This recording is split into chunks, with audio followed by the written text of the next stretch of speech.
Good morning, everybody, and apologies that I have to join you from away. Unfortunately, I'm feeling under the weather today, so despite the fact that at City Hall, I figure I'm not going to make everybody sick, and just in case I have some coughing fits, we have Vice Chair Plant in the committee room who will be able to take over the proceedings if necessary. I will just check with Mel to see if we are ready to proceed.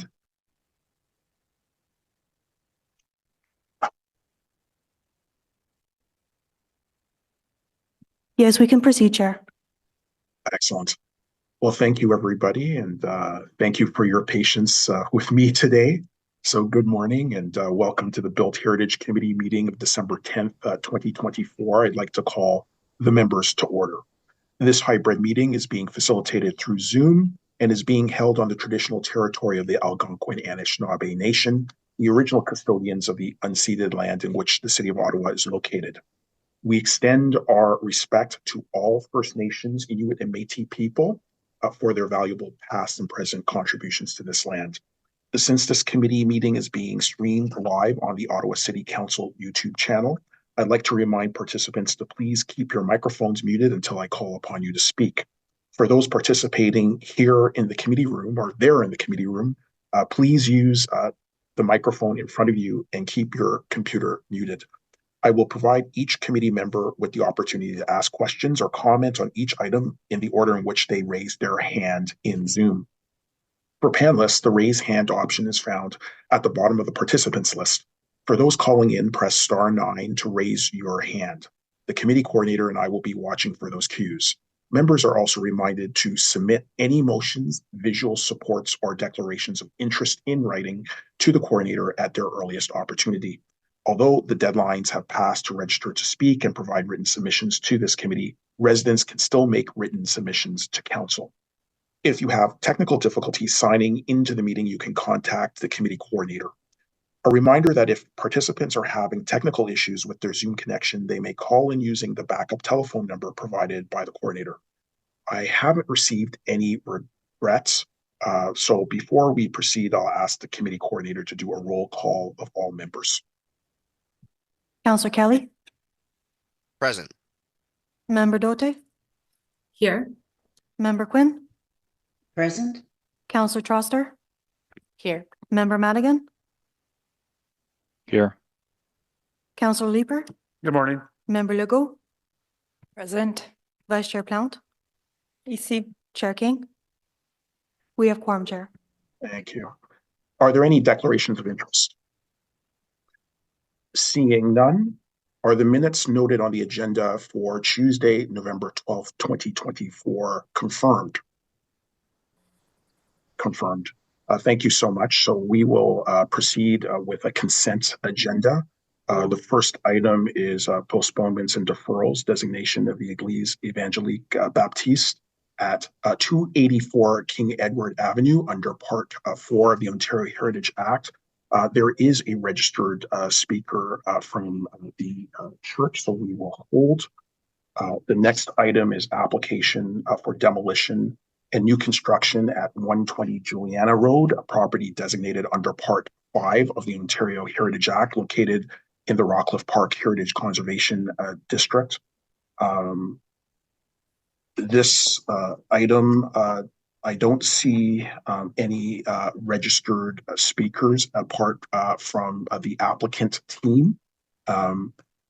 Is there, if the applicant team does not need to speak, is there any need to hold this item, or can this item be carried on consent?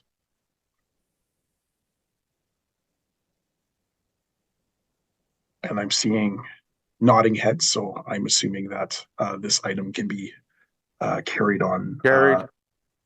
Wonderful. So the report is carried. The report will be submitted to Ottawa City Council tomorrow, December 11th, 2024 for consideration. The next item is application to alter 219-223 Bank Street and 178 Nepean Street, properties designated under Part 5 of the Ontario Heritage Act as part of the Centertown Heritage Conservation district.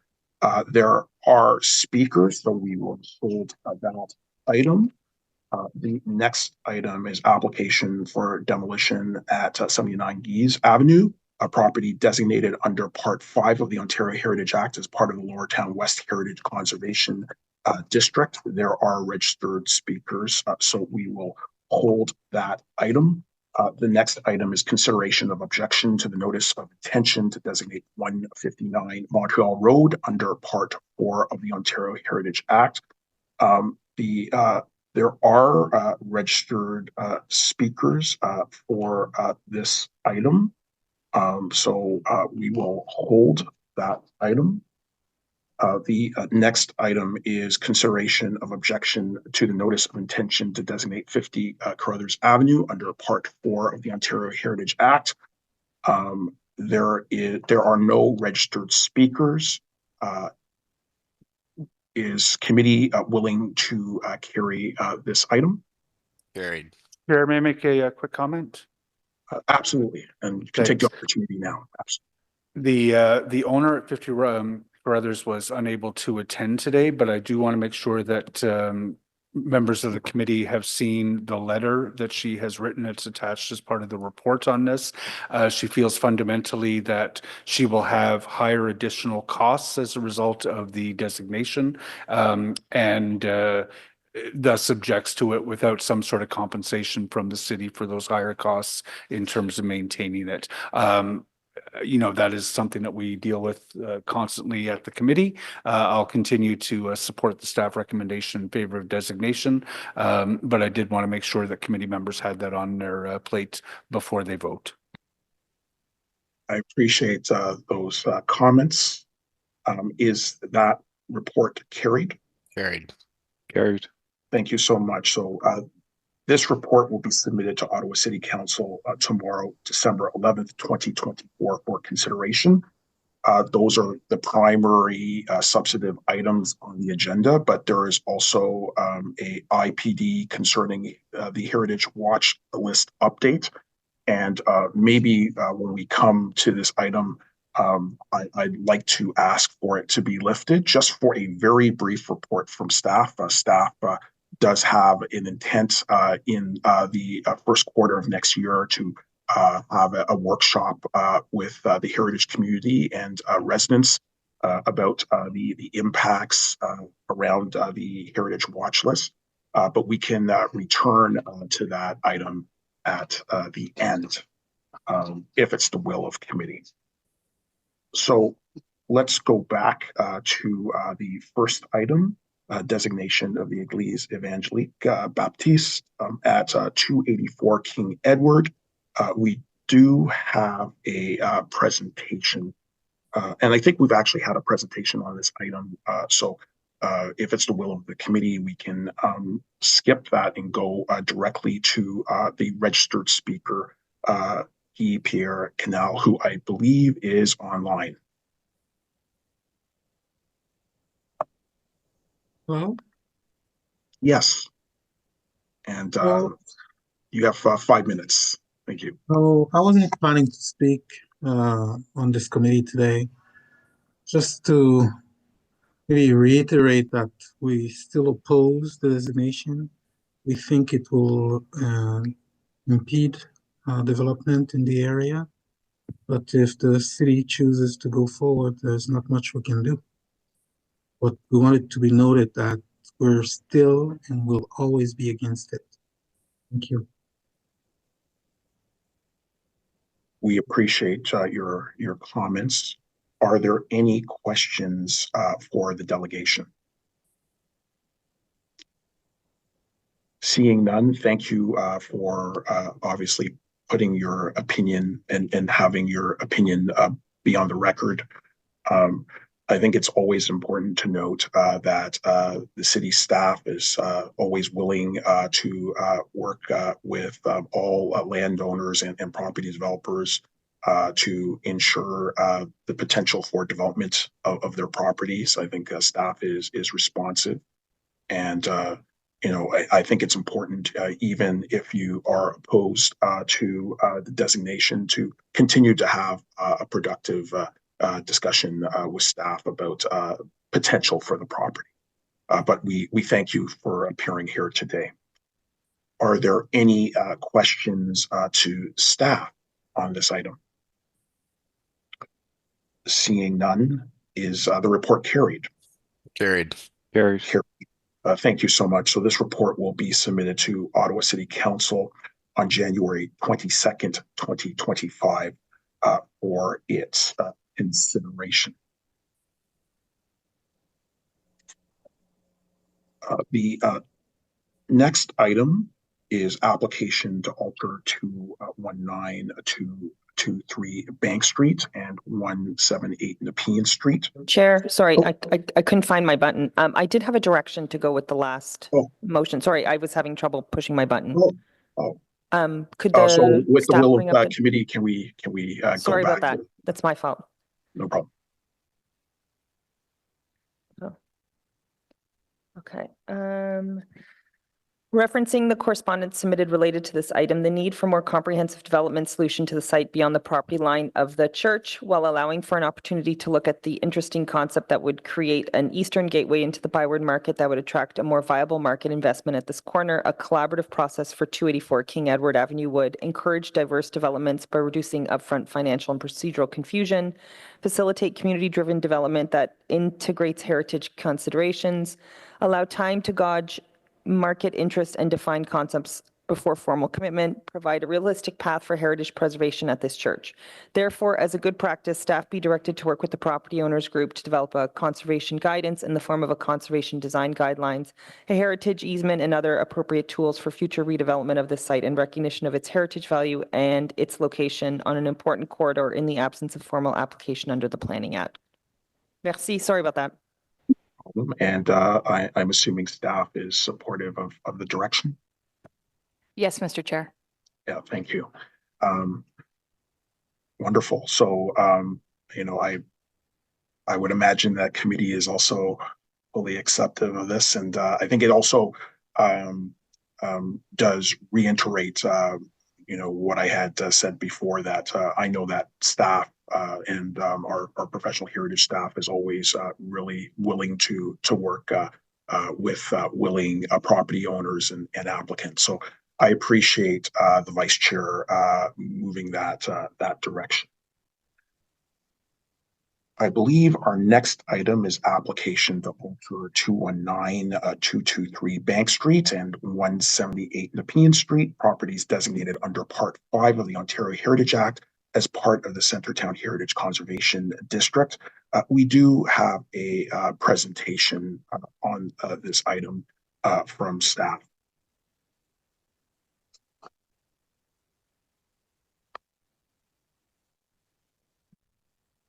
Good morning, Chair, members of committee. This is an application to alter and for new construction at 219-223 Bank Street and at 178 Nepean Street. Properties are designated under Part 5 of the Ontario Heritage Act as part of the Centertown Heritage Conservation District. Next slide, please. These properties take up an entire eastern side of Bank Street between Nepean in the north and Lisgar on the south. The site contains a series of mixed-use buildings with commercial units facing Bank Street and residential units above. The buildings are all of brick construction, have flat roofs, and are 2 to 3 stories in height. They are all constructed around 1900 and vary in their architectural expression. Despite the numerous alterations to the storefronts, the upper stories are relatively intact. As such, they are all considered to be contributing properties within the Centertown Heritage Conservation District. Next slide, please. The heritage permit application is for the alteration of the facades along Bank, Nepean, and Lisgar Streets, and the removal of the rears of the buildings for the construction of a 9-story building. The proposal includes the restoration of the heritage facades. A step back of approximately 3 meters is proposed above the heritage facades and will wrap around all 3 sides of the building. The image on the left is a site plan, and I've highlighted in blue the area for new construction. Next slide. Through this project, the facades on Bank, Nepean, and Lisgar Streets will be rehabilitated and restored. The new construction will be set back approximately 3 meters from the front facades on both around Bank, Nepean, and Lisgar streets, providing a separation between the new and old and allowing the continuation of the low-scale historic street wall. The cladding for the new construction will be a combination of light-colored brick and metal panel. Centertown is characterized by its use of brick. However, rather than the typical red, this will be lighter in color to ensure the prime focus is on the red brick of the heritage facades. The new building will have articulation that takes cues from the heritage facades in terms of architectural details and balcony positioning. This helps to break up the mass of the building of the upper stories. Next slide, please. The proposal includes the restoration of the heritage facades. This includes paint removal, the removal of unsympathetic materials from the commercial entrances, and the removal of metal fire egress systems. Where unsympathetic alterations have taken place, historic photos and neighborhood examples have been used to recreate historically appropriate commercial entrances and facades. This includes better matching brick, appropriate signboards, and the continued use of recessed entrances. One historic photo had been located showing the block approximately 1950. Additionally, comparable examples of commercial storefronts from buildings elsewhere on Bank Street, Rideau Street, and Spark Streets have also been used as reference to reinterpret the window and door patterns. Next slide. I'll go into detail on each of the buildings. Here's conservation. So for 178 Bank Street, it's the northernmost block of the buildings, includes 2 distinct forms, one simple flat roof 2-story building and a 3-story mixed-use building at the corner. Both are clad in red brick, have large metal cornices, and have ground floors that have been recently been clad in variegated brick. The corner building wraps around to Nepean Street and features a decorative string course above the 2nd floor, as well as brick hood molding above the 2nd and 3rd floor windows and fluted pilasters dividing certain bays. The conservation measures for these 2 buildings include the removal of unsympathetic brick along the ground floor and the installation of salvaged brick or new appropriate brick to match the remainder of the building. Any cracking or damaged bricks will be repaired. Appropriate storefronts will be reintroduced, which maintain the existing recessed entrances and introduces appropriate windows, knee walls, and sign bands. Any metal fixtures will be removed, including balconies and fire escapes. Masonry cleaning using non-abrasive methods and repairs will be completed as required, and new aluminum windows will be installed in the upper floors. For 219 Bank, this is the building that forms the center part of the block and is the most elaborate in terms of its architectural expression. It is 3 stories tall with 2-story large round arched windows with red brick, cornice, and parapet balustrade. The masonry on this building will be repaired as required, as well as the cornice. The balustrade currently has missing sections, and this will be repaired and reinstated where needed. The large 2-story windows will be replaced with new windows that maintain the same size, divisions, and metal spandrel panels. The ground floor restoration includes installation of new glazed commercial windows, reintroduced knee wall along the bottom, and the installation of appropriately sized signboard. And finally, 223 Bank. This building is the largest on the block and situated on the corner with frontage on both Bank and Lisgar streets. The building is 3 stories tall with a large overhanging cornice and brick cladding that has been painted white. The paint will be removed through a chemical wash, which is a non-abrasive paint removal method. This will reveal the red brick below, as well as the stone accents that have been obscured by paint for decades. The metal cornice will be repaired, and any masonry repairs required will be completed as needed. New sash windows will be installed in the upper floors, and the metal fixtures on the Lisgar frontage will be removed, including the fire escape. On the ground floor, the unsympathetic alterations, including the variegated brick, infilled windows on Lisgar, and the oversized sign band will be removed. New brick will be installed to match the existing, and the boarded up window openings will be revealed. A new sign band will also be applied above the ground floor. Next slide, please. Applications for alteration, new construction within the Centertown and Heritage Conservation District are reviewed for consistency with the plan's statement of objectives, and the statement of cultural heritage value. Staff have determined that the proposal is compliant with and consistent with the policies and guidelines of the HCD plan for the following reasons. The proposal maintains the facades along Bank, Nepean, and Lisgar streets. While the interiors and rears of the building will be removed, the three-dimensional volumes, which form the entire block, will continue to be preserved. These facades will be stabilized and retained in situ during construction. Furthermore, restoration is planned for all 3 facades. Any paint on brick will be removed, cracks in masonry will be repaired, and the fire escapes will be removed. The sign bands along the buildings will be removed and replaced with appropriately sized sign bands, and unsympathetic alterations and materials will be removed and replaced. Furthermore, the design of the new construction is contemporary and does not distract from the heritage facades. The fenestration pattern on the new construction, as well as the materials and projections, take cues from the historic facades. This variation helps break up the mass of the new building in a similar manner to the heritage buildings, avoiding a long continuous bar building. Further, the coloring and materials of the new building both connect it to the historic facades through its use of brick, but the lighter color scheme will help it to blend into the background. Also, the step backs along Bank, Nepean, and Lisgar streets allow for the heritage buildings to maintain the focal point in all three streets. And finally, the historic facades and the step backs help maintain a lower historic scale while providing opportunity for additional density. Next slide, please.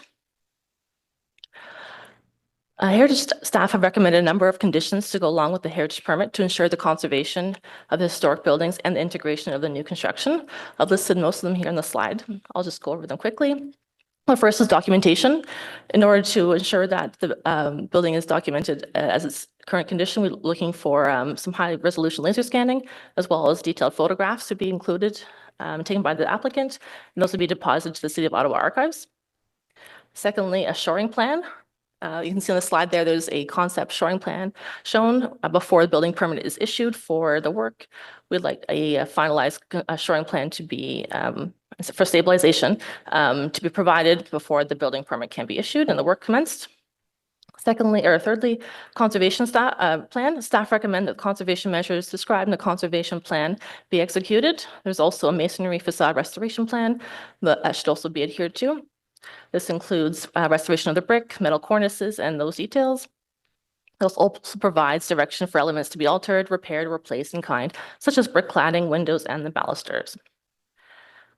Next is financial securities. Given the risk associated with the removal of the interior of the building and this temporary shoring of the facades, as well as the extensive rehabilitation work, staff are recommending that the owner be required to provide a letter of credit to the city in an amount equal to the cost to stabilize, repair, and restore the facades in the event of a collapse. Next is structural monitoring reports. We're recommending these monitoring reports monitor the condition of the historic building throughout the project. And then finally, material samples. As with most of our applications, we require approval of the material samples used for the new construction prior to the issuance of the building permit. Next slide, please. In consultation, Heritage Ottawa and the Saratown Community Association were notified of the application, as was the ward councillor and neighbors within 30 meters. Next slide. And finally, staff are recommending approval of the application for alteration and new construction, subject to the conditions listed previously, and to issue the permit with a 3-year expiry date. Thank you. Thank you so much for the detailed presentation. We did receive correspondence on this item from Heritage Ottawa. We have a number of registered speakers here today, and I believe the first registered speaker is Ben Emond. We just wanted to ensure that there was a reminder for all of the speakers, of course, that you're presenting before Heritage Committee, and typically speakers would be focused on the heritage application as laid out before us. I know that obviously this has been a controversial file. It did have a full hearing at Planning Committee in terms of the land use elements, but here, of course, we're considering heritage attributes such as conservation and repair, alteration, facade retention, rehabilitation, those types of items. I believe in leeway. I think it's important to listen, but of course, it's important to note that we do focus primarily on the committee's terms of reference. So I just wanted to, really outline that before we have delegations. But we want to hear from you, and I believe the first registered speaker is Ben Emond. You have 5 minutes. All right. I'm just looking for that timer on the screen. So it keeps me, anyway. Okay, so I'll just start. Can you guys hear me? Okay. So I have a slide deck accompanying me. So it's a 5-minute case to save bank block. Thanks for the reminder, Councillor King about the heritage aspect. We understand that, and this is going to be our focus. So that's just a first slide is just trying to capture the spirit of this block. Well, not this block, this street. It's a streetcar from the I actually don't know. I couldn't find a good historical picture, so I just wanted to get you guys in the mood of the heritage. I wish streetcars were still here after taking the bus for years. Okay, so next slide, please. So my first point is the physical nature of this heritage application. What you're seeing, I think somebody pressed something that it's going into full screen mode, right? And I see a white blank, right? Can we pause the timer for a sec, just because that's not my fault? Can you guys see the screen? And I think we're just going to reset. Yeah, if you guys, you'll just pause it, right? Because that's not, yeah. I think there was a slide before that, please. Yeah. Okay, so hopefully I can get that 30 seconds back, please. So what you're seeing here is not our building, but it's right behind it. There's a big parking lot that Richcraft had proffered a zoning application change for. I don't know what the status of that is. See those two 25 and 27-story buildings? This was, I think, from 2020. My point here, it doesn't matter. I don't know the status of that application. My point here is if you look at the foreground, as the caption says, that's by the way, I live at 227 Bank Street. Sorry, I forgot to mention that. So I'm a very, very concerned tenant. So that little building in front is our block. Well, that little 3 or 4 buildings. And what they're saying in the caption, the second sentence of the caption of this Richcraft application says the 3-story walled building in the foreground is a surprisingly comfortable part of the visual frame. My point is this is strictly looking at the physical aspect. Richcraft in this case is pleased not just of the heritage, not just of the bricks of our building, but also the 3-story nature of it. That's my only point, that other applications within the city, regardless of their status, are using our building as a model, as a existing heritage. That's my point there. So next slide, please. So now I'm just going to talk about the cultural heritage aspect, and it's not me that highlighted that this is important. This is from the Centertown and Minto Heritage Conservation District Plan. That's a picture of our block, which is affordable housing. And before I go to the next slide, I just want to say, and again, this is from the City of Ottawa's own document. Centertown has heritage value, that's not my words, for its association with important themes in local history. The neighborhood has a long association with early community activism and affordable housing. Again, I didn't write that. That's from the Centertown and Minto Park Heritage Conservation District Plan. So it's not just about physical heritage, it's also about cultural heritage, unless you want to contradict what the city's own documents say. Next slide, please. And now just for some beautiful stuff. Colin White, a local artist, has been inspired by what we've done. I can't see the timer, so I have no idea how much time. I'm just going to speak quickly. He's produced this beautiful, I call it a Christmas card of our block. This is what I'm trying to highlight, the history of cultural and artistic talent that's been displayed and housed here on our block. And look at what it's producing. This is beautiful, I think. Absolutely beautiful. I don't have a lot of time, so next slide, please. This is the Invisible Cinema, which is no longer open, which was in our building, which is a collection of independent films.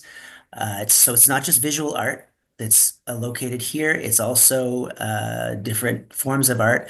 This type of space, no way it would have the type of character in a new building, even if there's some ground floor retail. A small business owner would not be able to afford the rent. Next slide, please, because I think I'm probably getting close with time. This is Canterbury High School. Why am I bringing that up? Because art flourishes right now in our building. This is where my daughter attends school, singing. She, like me, is a musician. And the art that is created here, she stayed with me during the pandemic, and been singing here in these wonderful spaces in our building, it reaches out and branches out to the rest of the community. That will be lost once this block is demolished. So next slide, please. And my son is a local performing artist. It sounds like I'm doing a commercial for my family, but it's not my point. So he performs at Live on Elgin. He lives with me. He uses this space to practice his music. He has his own room, so I can, he has a bit of space noise separation. So that's it for the slides. I think I'm almost done. I just wanted to say that this block has a history of activism. That again is quoted in the document that I quoted at first. And so supporting this is kind of like a Greenwich Village. We have the NAC around here, the Jazz Festival at Asoke, the new building. The library is going to be within walking distance, the Pride Parade. And lastly, you guys said at the very beginning that this is a land owned by the Algonquin Anishinaabe people.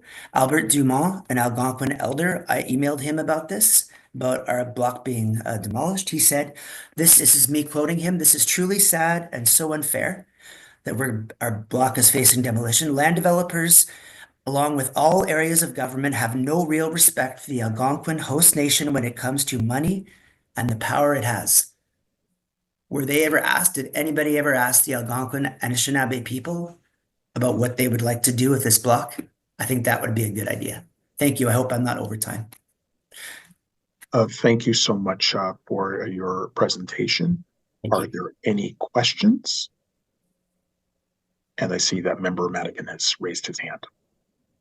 Not really a question, but more a comment. I think the presentation highlights an aspect of heritage. It's actually not just the buildings, it's the associated history that's there, the people that goes with it.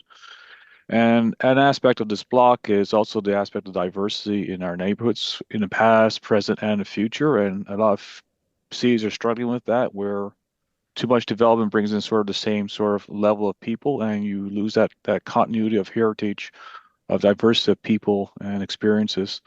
So I thank the Ben for that presentation to highlight that. It is part of heritage. I think part of what I think our panel should be commenting on. Thank you. Thank you so much for your delegation. I don't see any other hands raised. So our next registered speaker is Roxanne Lafleur.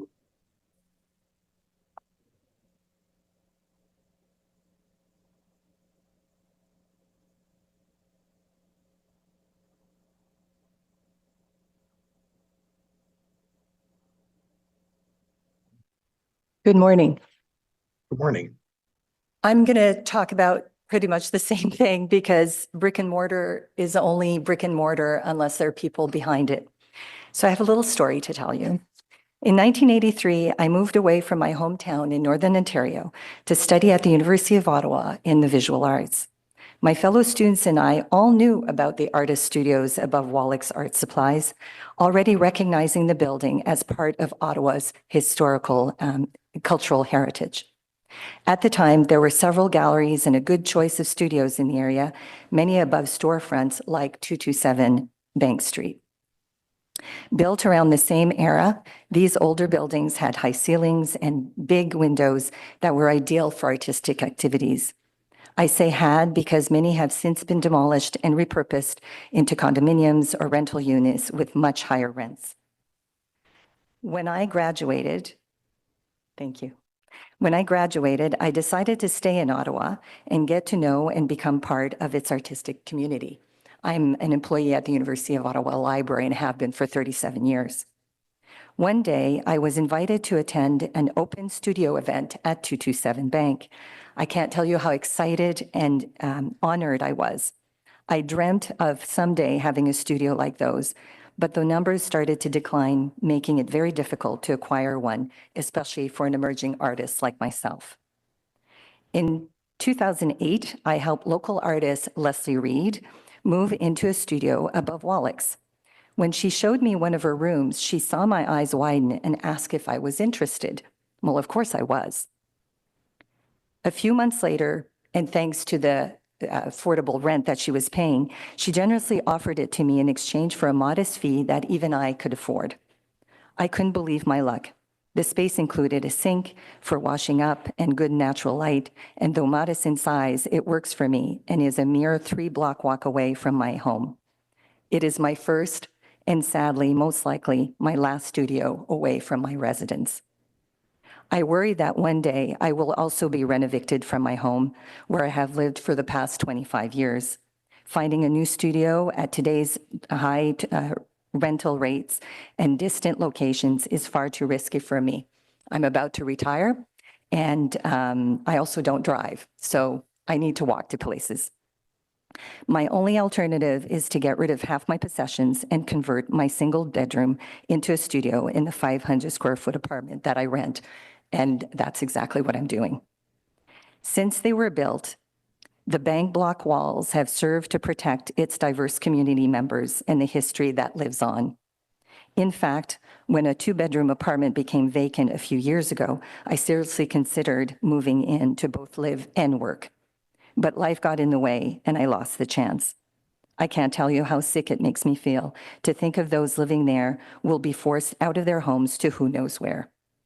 As for the artistic community, the proposed development will ensure to push yet more of its members out of the downtown core and destroy its integrity, forcing artists to move away or worse, to retire, and removing another piece of the heart and soul of the city. What we are needing are not bijou micro-size units, but practical, affordable housing and workspaces with a sense of belonging to nurture our identities and culture. No gentrification required. Thank you for your time. Thank you so much for your delegation. I believe that Councillor Troster has a question for you. Hi, is it Roxanne? Yes. I'm right here. Hi. Hi. Thanks for being here. I just wanted to thank you for highlighting the really important role that this building continues to play in the artistic and cultural identity of our city. I'll have more to say about that a little bit later in terms of what happened to Planning Committee, what we're hearing today, and some discussions that we've had with the applicant to try and mitigate this kind of displacement due to gentrification. And, you know, I think both you and the delegate before really highlighted the key challenge when it comes to redevelopment, that we often hear about the need to revitalize downtown Ottawa, about wanting to attract an arts and cultural sector, but we already have one in this building, right? And, you know, I'm also aware of the redevelopment of the Enriched Bread Artist Building, that artists there are losing studio space as well. Well, I'll speak a little bit later about this, but this is why members of the Planning Committee and I pushed so hard for a memorandum of understanding with the developer. This is a very, very tough paradox. I so often see applications either at planning or at heritage where we might be increasing the net number of units, but what we are is losing valuable studio spaces and also larger apartments that families can actually live in. So anyway, thank you very much for being here. I really appreciate it. Thank you. Thank you so much for your delegation. I don't see any other hands raised. So our next delegation is Larissa Voss.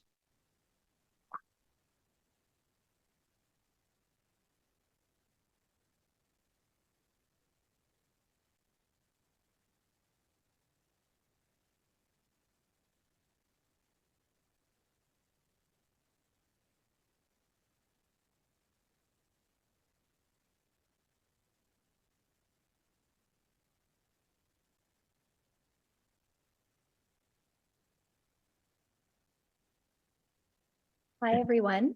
Thank you for joining us. You have 5 minutes. Thank you. So my name is Larissa Voss, and I work for the City of Ottawa as the head educator at the Billings Estate National Historic Site and team support at the Nepean Museum, Fairfields Heritage House, and Pinneys Point. I'm an expert on these historic sites in Ottawa. Our block, constructed at the turn of the last century, is likewise a historic site. But in some ways, it's even better because people still live and work here and continue to animate its history. Just look at this glorious heritage block. Next slide, please. Oh, we can't see the full slide. Thank you. Builders back then built for families and the possibility of working from home. 10-foot-high ceilings and large windows flood this bedroom office with natural light.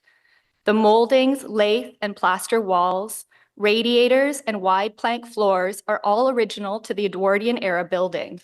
Do new apartments boast this level of quality or timelessness? The dweller here, so next slide, please. The dweller here is a professional designer and seamstress. There's ample room for a computer drafting station and a place to sew. Could tax revenue of this nature be generated from inside a unit 1/4 the size of this apartment? Next slide, please. Without such spaces, we would never have been able to assemble large-scale artwork such as these, which were made in collaboration with Inuit youth. How does Smart Living's proposed development preserve or nurture creation or creativity? Next slide, please. Without such spaces, there would be no Jennifer Dixons, the only Canadian to be honored by the British Royal Academy of Art. In the 1980s, Jennifer convinced landlords that the residential spaces here were still viable for use. They couldn't see enough money in them. 60 years on, we're in the same position, defending our homes to our landlord and the city. After Jennifer won that fight, our building experienced a renaissance in art production, with top artists such as Farouk Kasbols, Leslie Reed, Eliza Griffith, and Jenny Yu working and living here. Gallery 101 also opened its doors. Artists were drawn to the convenience of the large units and having one of Canada's longest-running art supply stores downstairs. Operating on this block since the mid-1950s, Wallach's was evicted earlier this year.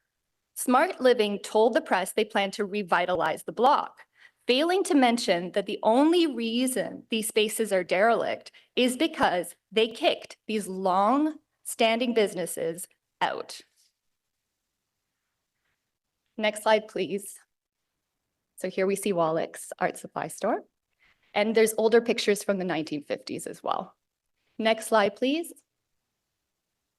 Another important arts business that operated here was the Invisible Cinema, a video rental store offering films from around the world, and a gallery that provided wall space for young emerging artists who have since risen up through Canada's artistic ranks. Next slide, please.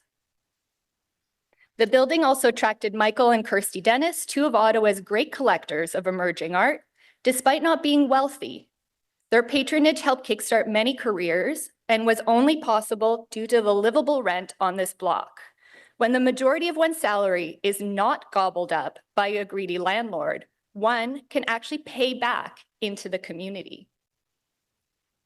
Next slide, please.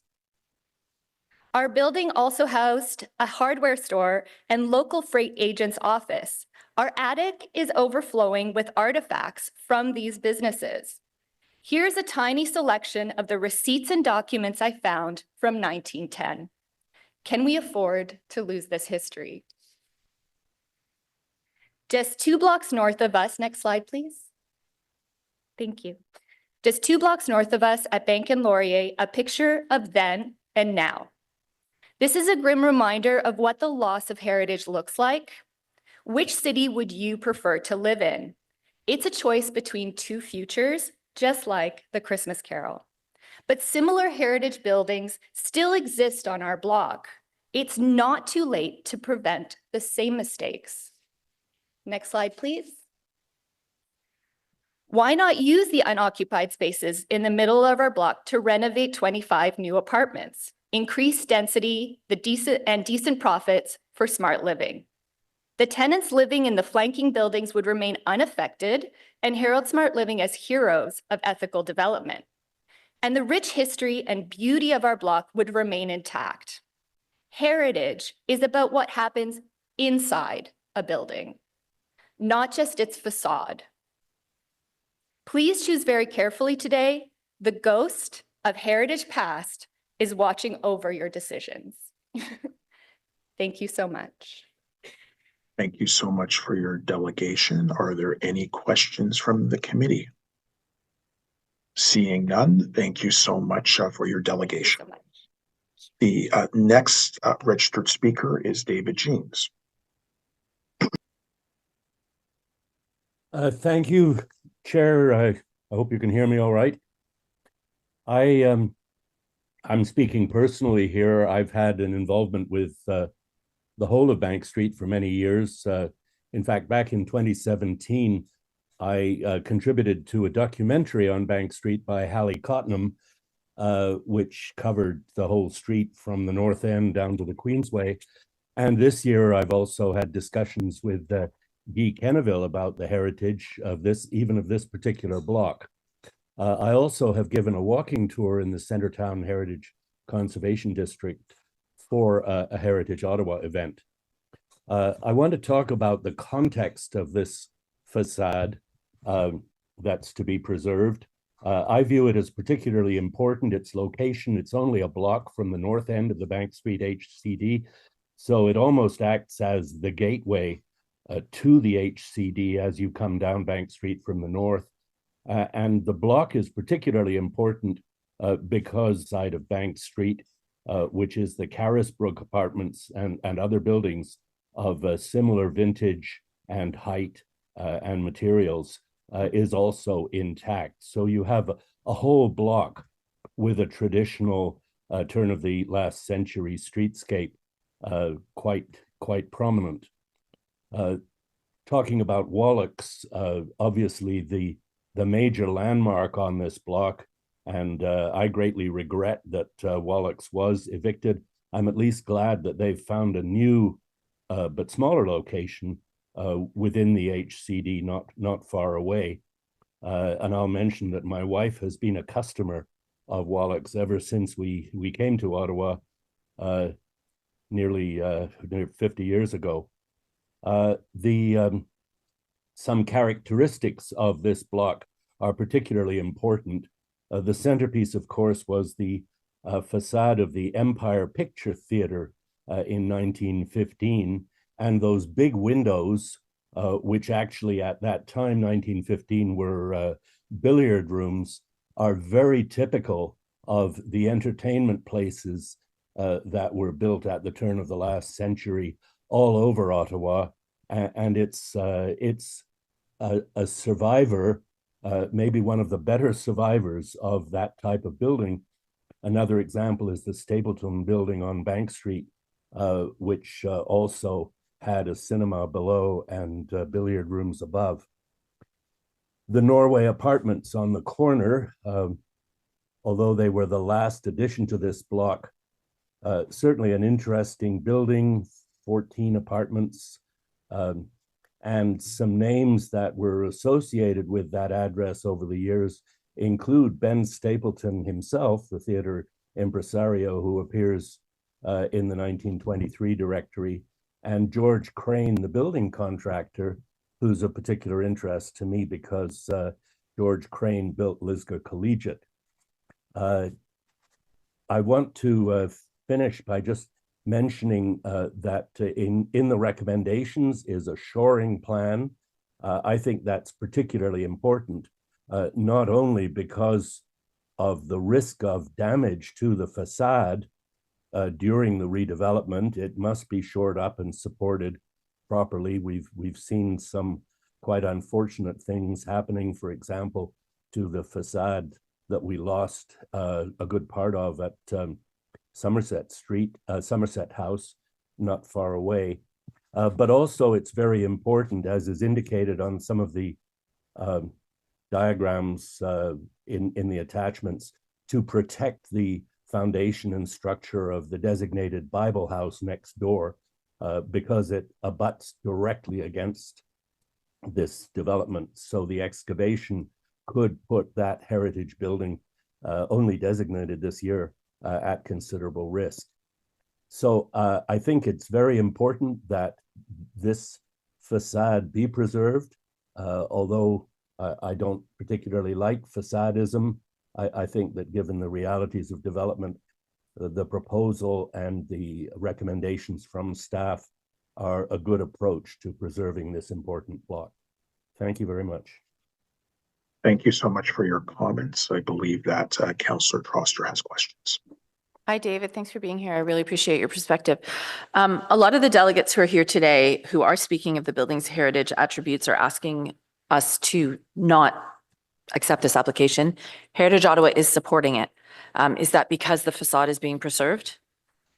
Well, I'm not speaking for Heritage Ottawa here. I'm speaking as an individual, but I think that there's a consensus that facadism, particularly where a building is in good condition, and we've heard from the previous speakers how the interior of this building has some really solid, spacious, and attractive elements. I think it's always a pity when you lose a building like that. We've seen a lot of buildings lost to facadism. You can think of Kaplan's on Rideau Street, and in fact, even the Ogilvy's store at Rideau and Nicholas, which essentially are just preserved facades, and the building behind is completely gone. But the heritage designations don't cover the interiors. So from a heritage perspective, I, or Heritage Ottawa for that matter, can't really speak against redevelopment because it's not involving heritage attributes of the building. I hope that helps. I appreciate that. So you're happy that they're maintaining the facade. From your perspective, that's a good thing. Do you have any comments specifically, though, about the comments that were made about the interior of the building and the arts community within it and how that contributes to the heritage value of the building? Yeah, well, again, it's difficult because adaptive reuse of heritage buildings, the actual use is not governed by the Ontario Heritage Act. It doesn't say anything about adapting a building to new uses.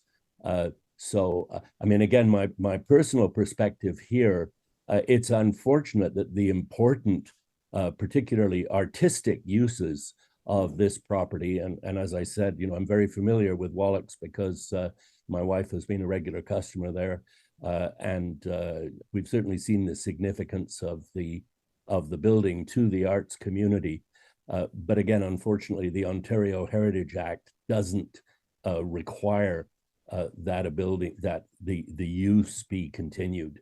That's a separate matter. Right. Okay. So you're speaking to the actual legal mandate of this committee in terms of what we're allowed to consider. I think that's important. Thank you very much. Thank you so much for your delegation. I don't see any other hands raised. So our next registered speaker is Michelle Liu.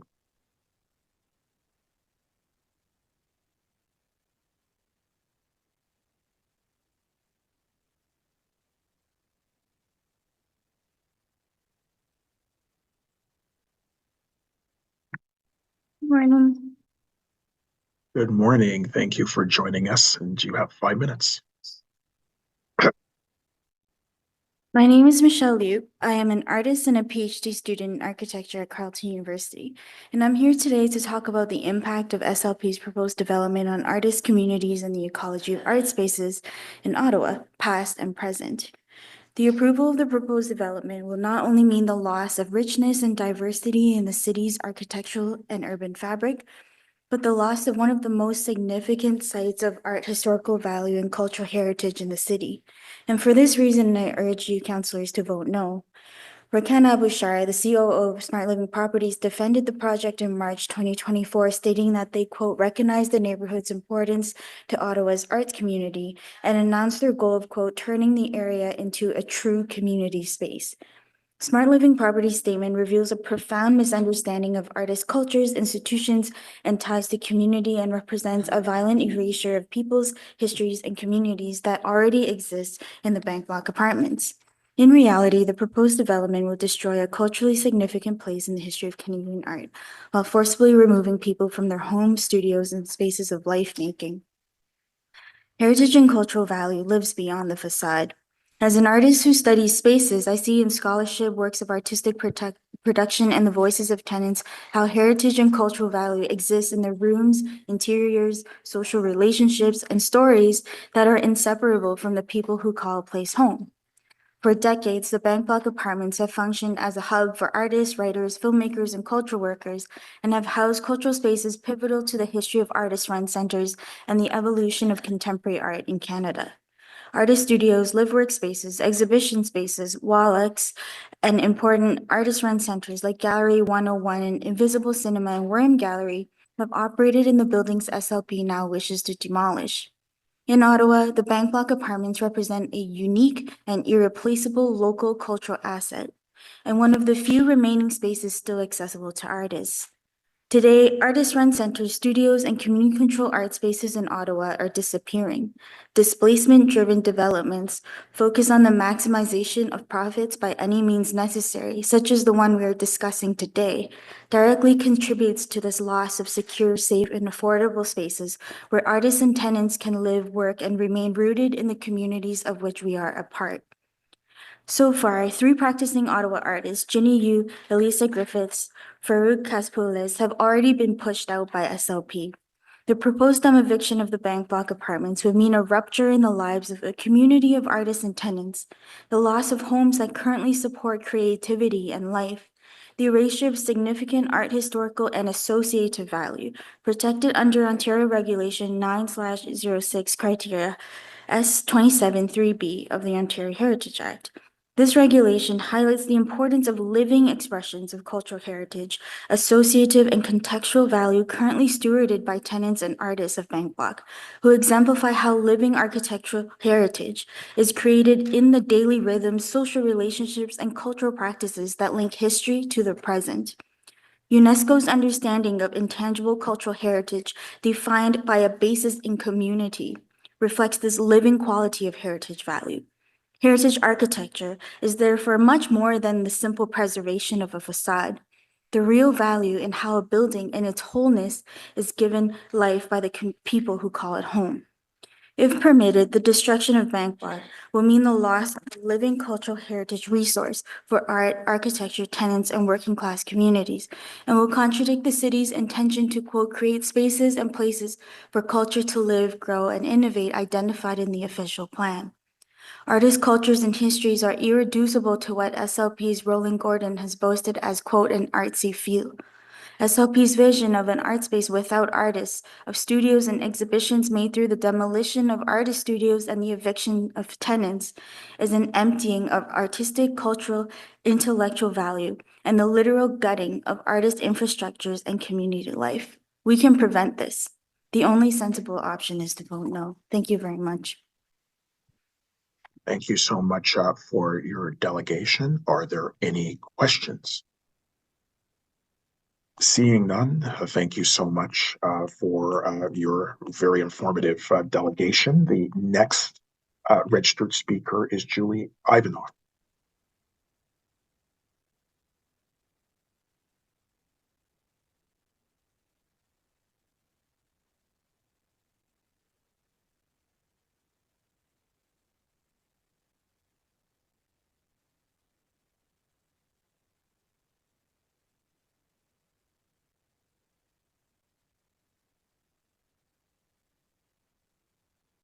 Perfect. Hello.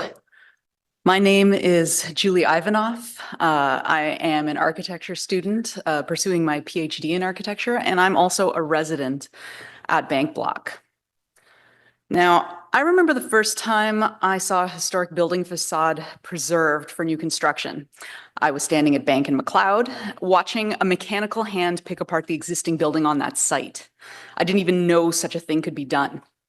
Over the course of many months, I watched that site evolve, and eventually the front of that brick building was shored up and a crane moved the whole face of the building to the side so that way construction on 9 stories of condos could begin. That building was the Metropolitan Bible Church just south of Gladstone, and it may have been the first building in Ottawa to integrate a heritage facade with new construction, and that was over 10 years ago. Since then, we've seen multiple examples of this type of construction. At 180 Metcalf, the Medical Arts Building has had 3 facades preserved, while a 27-story tower with 307 residential units was built around it. Construction took 3 years to complete, and that was during the pandemic. This was a much more complex project than the Bible Church. Furthermore, this is not a smart living property.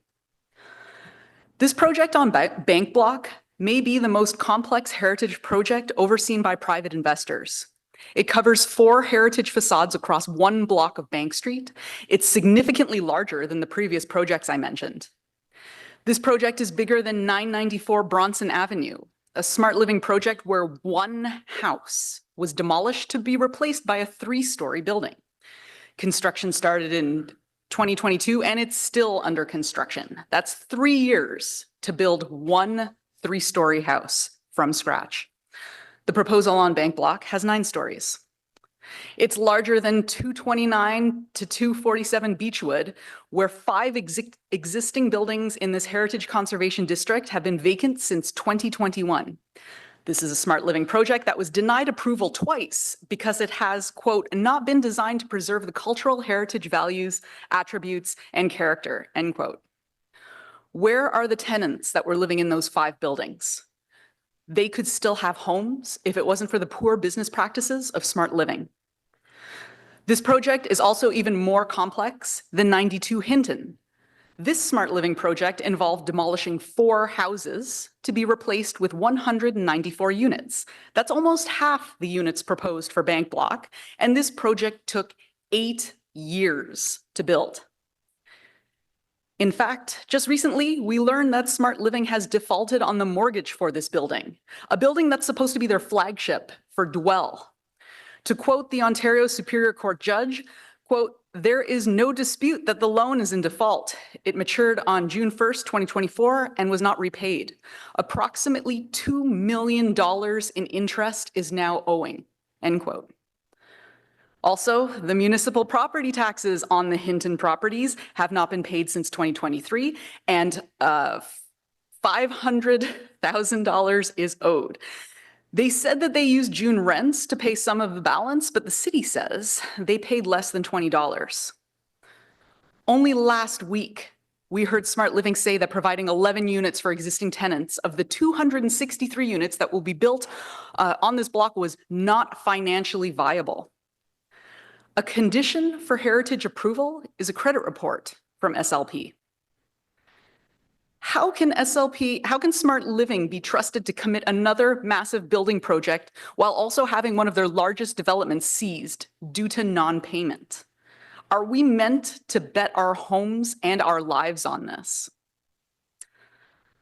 Councillor Troster brought up an MOU.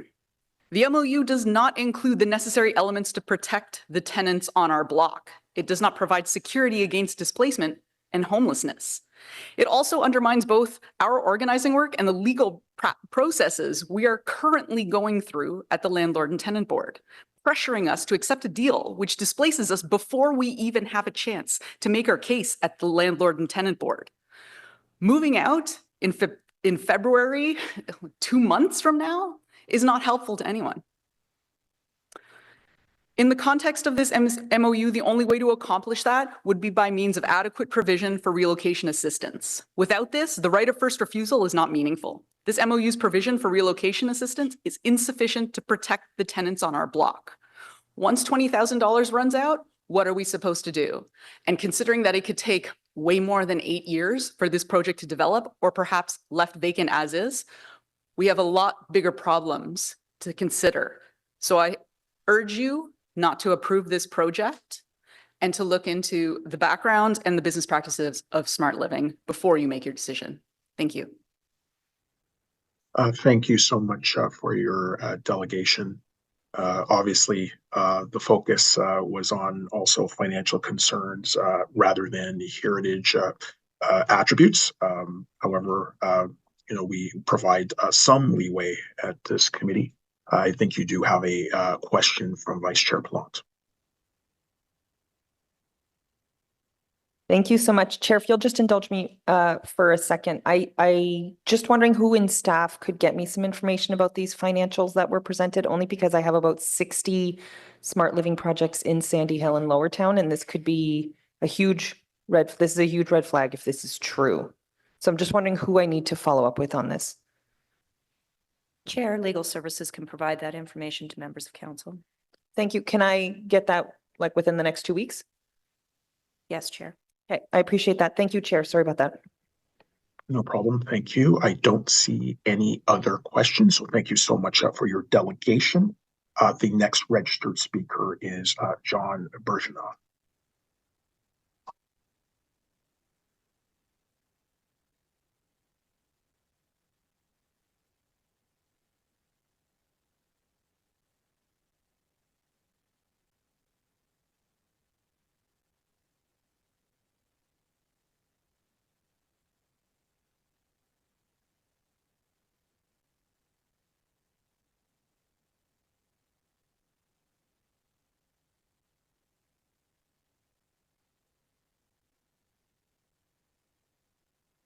Hello, my name is John Bergeron.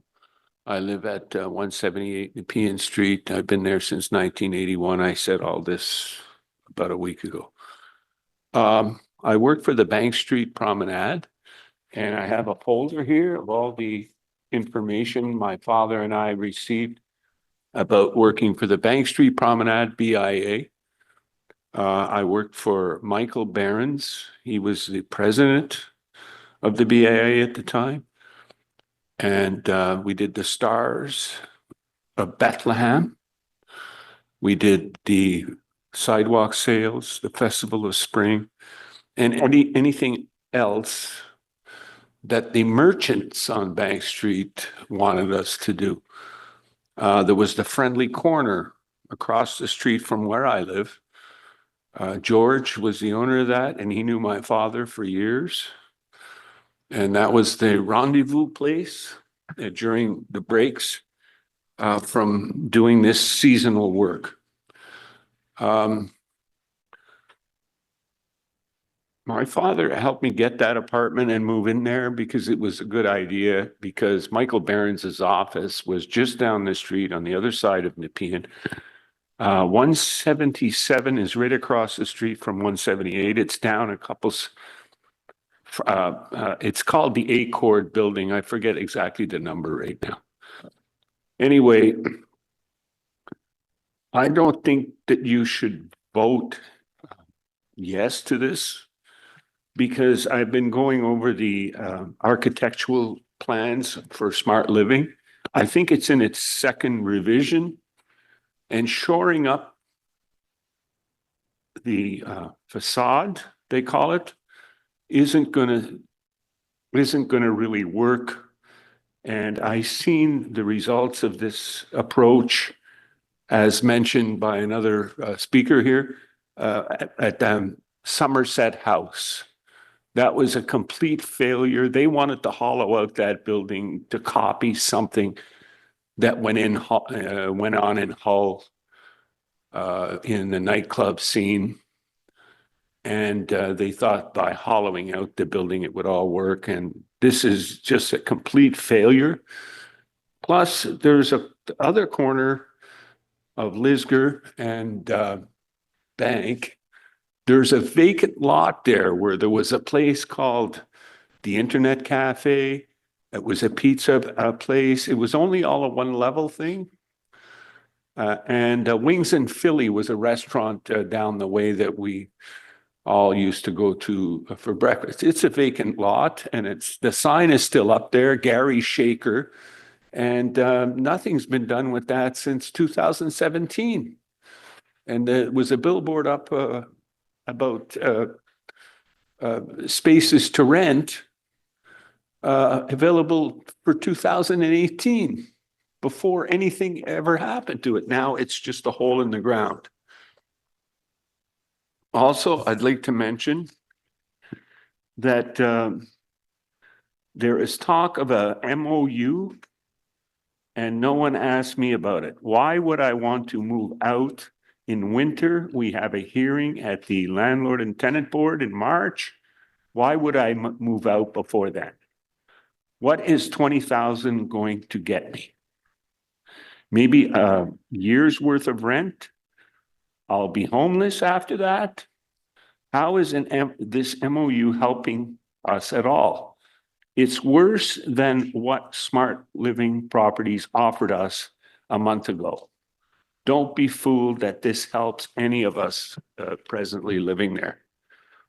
I think that you should revise this whole plan, check out the plans, get architects to verify what Smart Living has proposed to you, and make sure you're making the right decision, because I don't see any of this working out properly at all. In fact, it's going to be another embarrassing situation for the whole community on both sides of the street, where CLV Group can't even rent their storefronts down below the residential. And they're not going to rent them because I don't think anybody's going to move in there to do business. And that's all I have to say. Thanks very much. And that's all I have to say for today. Thank you so much. Your time has expired, so you're right on the button. We appreciate your comments. Are there any questions for this delegation? Seeing none, thank you so much, John, for your delegation. Thank you, sir. The next registered speaker is Sheha Suman.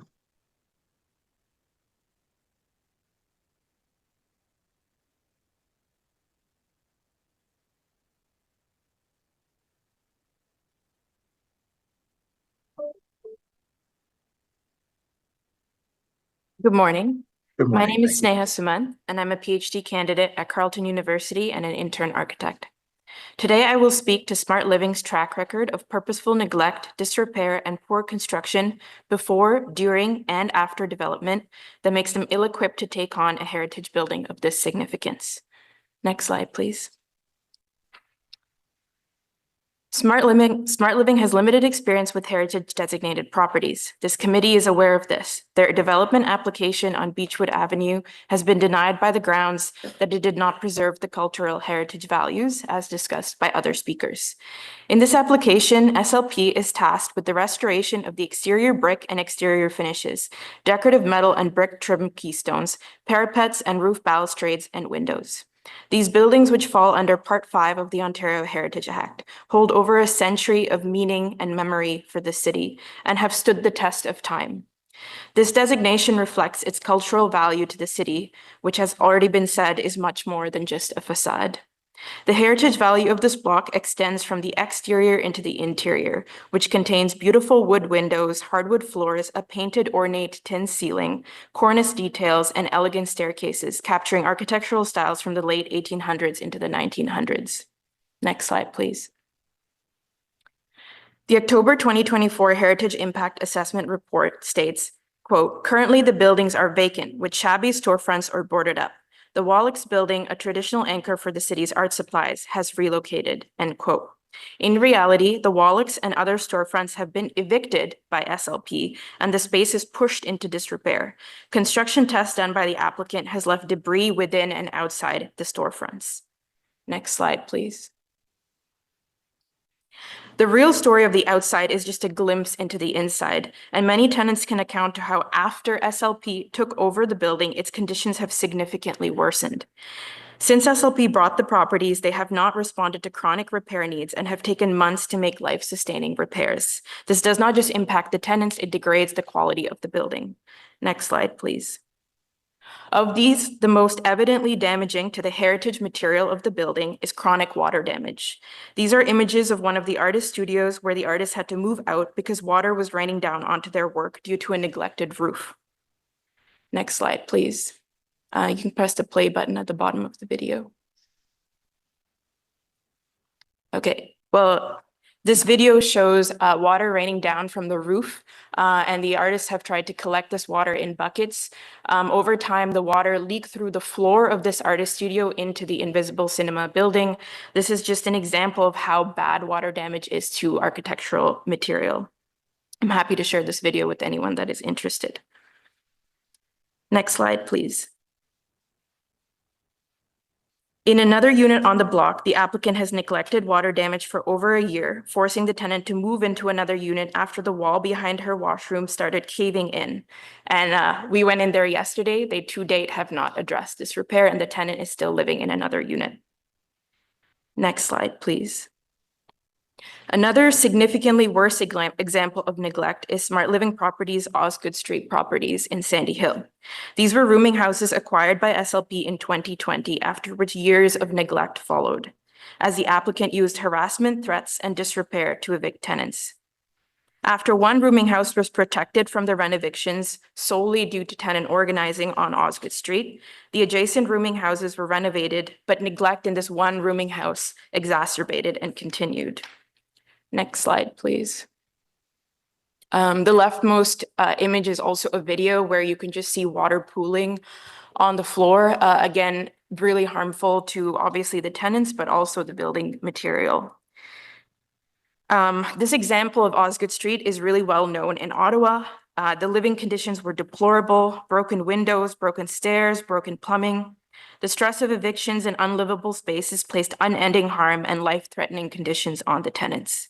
In this neighborhood, Sandy Hill, where I lived for many years, Smart Living is also known as the landlord with the mysterious number of buildings that have burnt down. Next slide, please. Their efforts to revitalize and rehabilitate are a sham, as depicted by the quotes on the screen. Accounts of neglect continue to be present in post-renovated buildings. This is a chronic issue even after they have renovated and redeveloped. A simple internet search on SLP reveals numerous accounts of flooding. One tenant reported 4 floods during a 1-year lease period in one of their student co-housing properties. Another tenant reported a furnace gas leak and was told by Smart Living that that is how furnaces work. The applicant's business practice of active neglect and disrepair is an architectural and heritage concern. Buildings and materials of this quality on Bank Block don't just fall apart. This applicant sees their buildings just as disposable as the tenants that they exploit. They cannot be trusted with undertaking the work to restore and maintain buildings central to the city's history and identity. Just a note that I urge you to vote no. Perfect, because your time has just expired. So we appreciate the presentation. Are there any questions to this speaker? Seeing none, thank you so much for your delegation this morning. Our next registered speaker is Amanda Lapointe.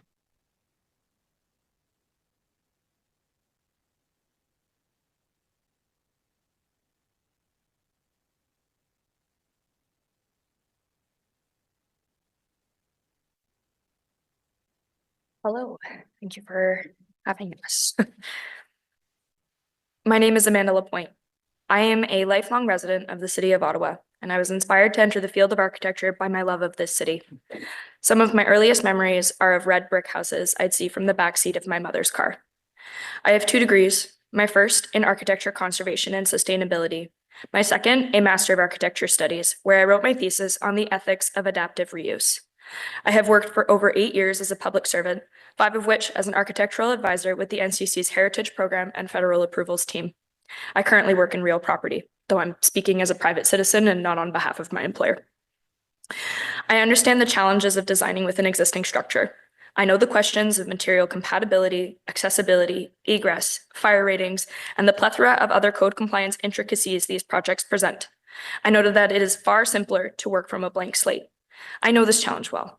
I also know how rewarding it is to execute successfully on an adaptive reuse project. Working with an existing place allows architects to write alongside architects of the past. It allows designers to join a localized community that crosses time, adding their signature to the authorship of a building.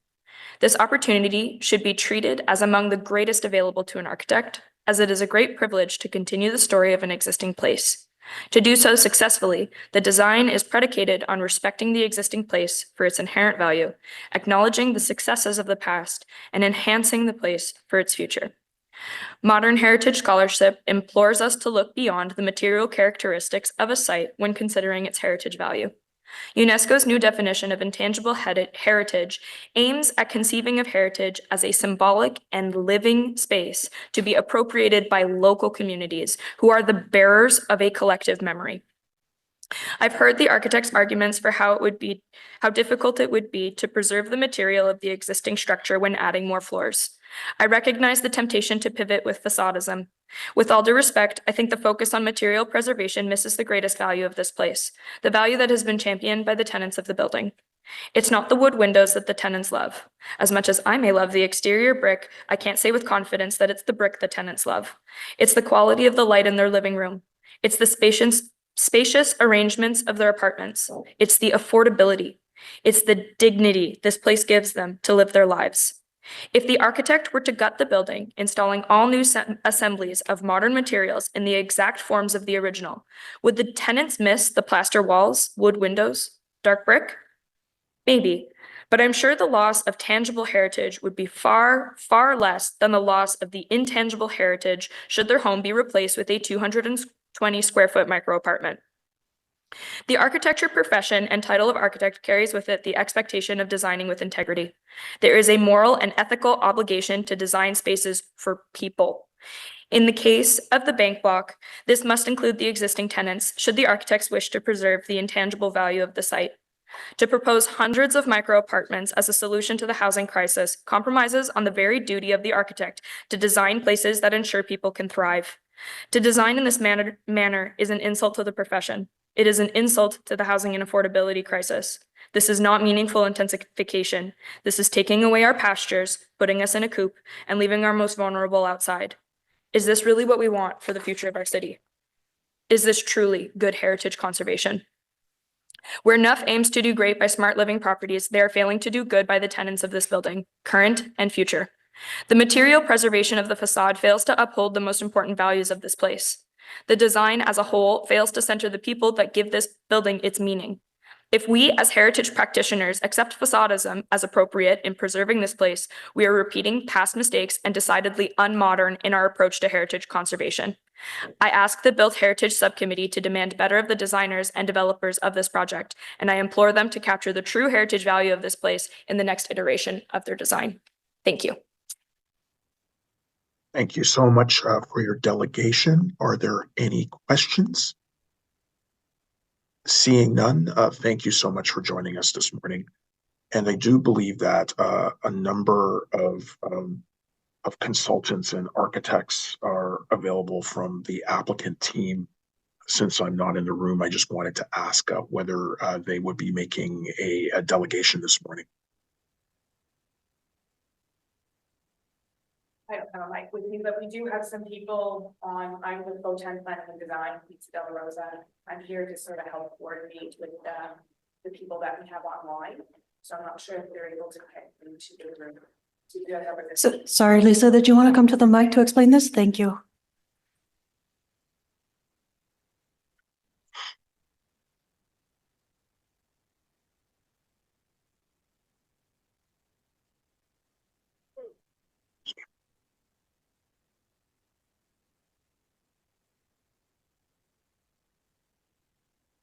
Good afternoon. So I'll just repeat myself. So I'm Lisa De La Rosa here with Planning and Design, who are the planning consultants on this file. I believe we have some of our team that are virtually online, so I'm not sure if they can be let into the room. We do have representatives from Smart Living who have they have some things to speak about, and we have our heritage consultant who I believe is here, but he's also in an OLT hearing, so it was going to be a matter of timing, and I'm not sure if he made it into the room in time or not. Okay, appreciate that. We'll work, the clerk's office will work to admit everybody, and then you can proceed with a 5-minute presentation.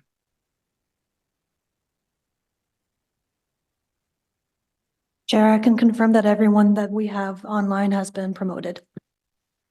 Thank you. And so once the timer is set, you'll be able to go ahead. Thank you. I'm gonna ask that Smart Living start off with 5 minutes.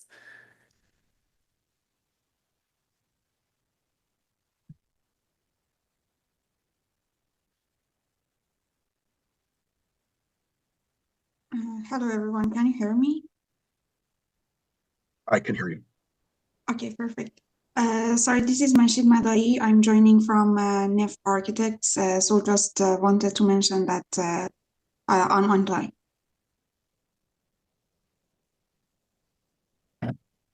Morning, everyone. Can you hear me? We can. Okay.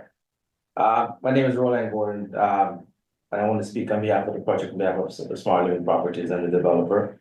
I just want to start by saying that we do understand the cultural and the community impact of this project and the heritage element. We've worked and have continued to work with a group of heritage consultant architects to ensure that all the interventions that we're looking at this property, the historical value and the community significance is actually preserved. I do understand the hesitation around what would happen in the future for this project. As you can see from the iteration of the rendering, we do intend to actually maintain the facade, the look and feel, the streetscape will feel like the heritage element that's currently at the property. This property was acquired by the developer in 2022, end of 2022. It is in massive disrepair. You know, I've heard from the president this morning that spoke about the maintenance issues there. The property has superintendents who work on this project. This property here is falling apart literally. And so while we try to look at ways we can preserve the interior, we can only do some elements of it. But the roof leaks and all that, they were there when we got there. We're trying to fix that as much as we can throughout this process. But this property, being the age, there are crumbling parts of it that we're working through. And our goal is to see how we can actually help our tenants to get rehomed. We made an offer in the MOU that they will come back when the project is over. And we're working through them with the council, obviously, what that could look like for the project itself. Now, in terms of, I want to start with the cultural impact itself. The historical elements of this property is very important to us as a developer. And we work with our design teams to look at how can we preserve this moving forward.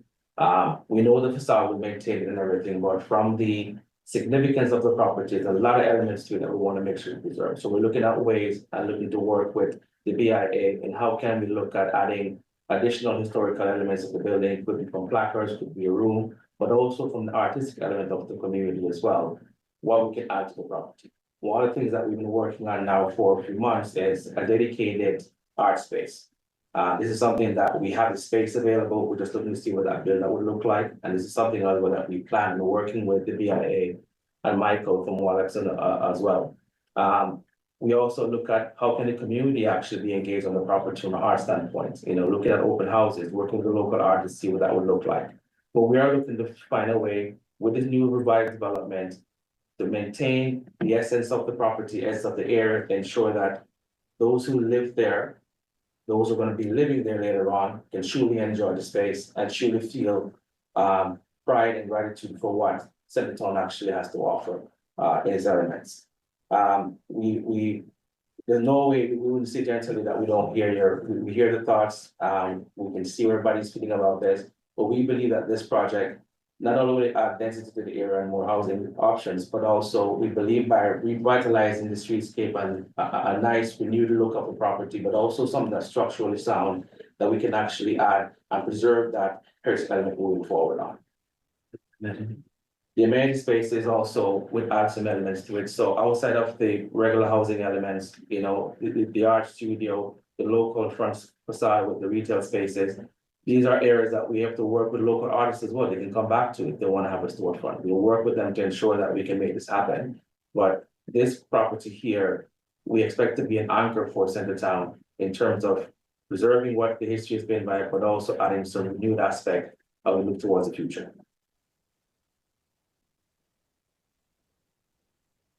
That's it for me, Sherry. Thank you, Roland.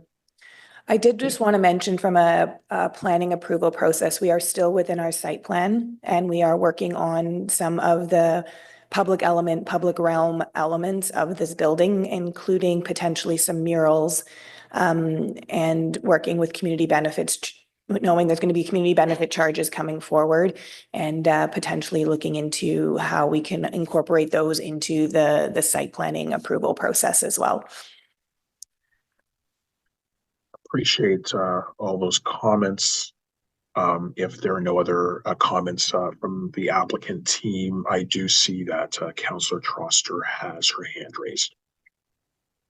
Thank you so much, Chair. To the applicant, because you did make mention of a memorandum of understanding and it was a little bit fuzzy, I just wanted to get your verbal confirmation that you intend to agree to the following terms.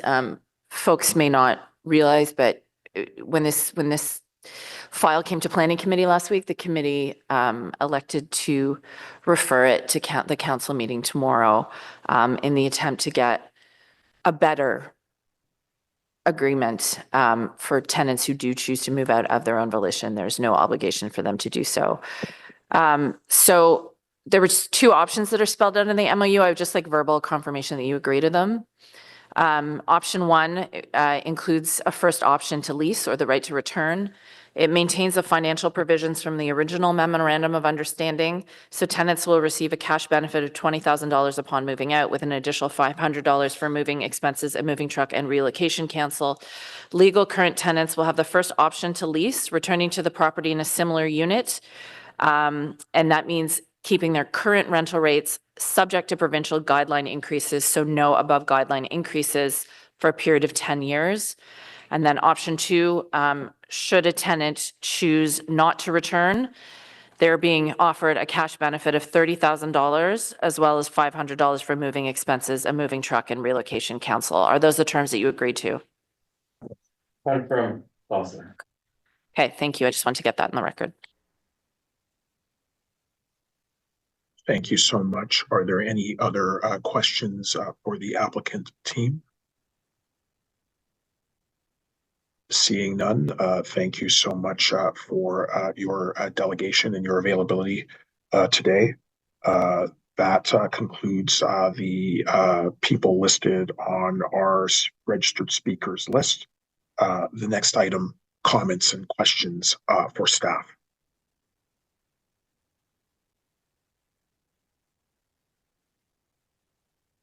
Member Madigan.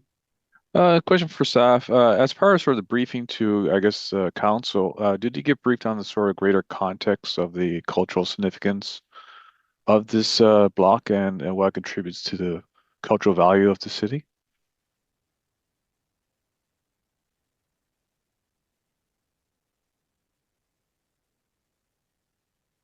Through you, Mr. Chair, as properties located within the Salle Champlain Heritage Conservation District, the buildings were evaluated for their cultural heritage value at the time of the study and the district plan.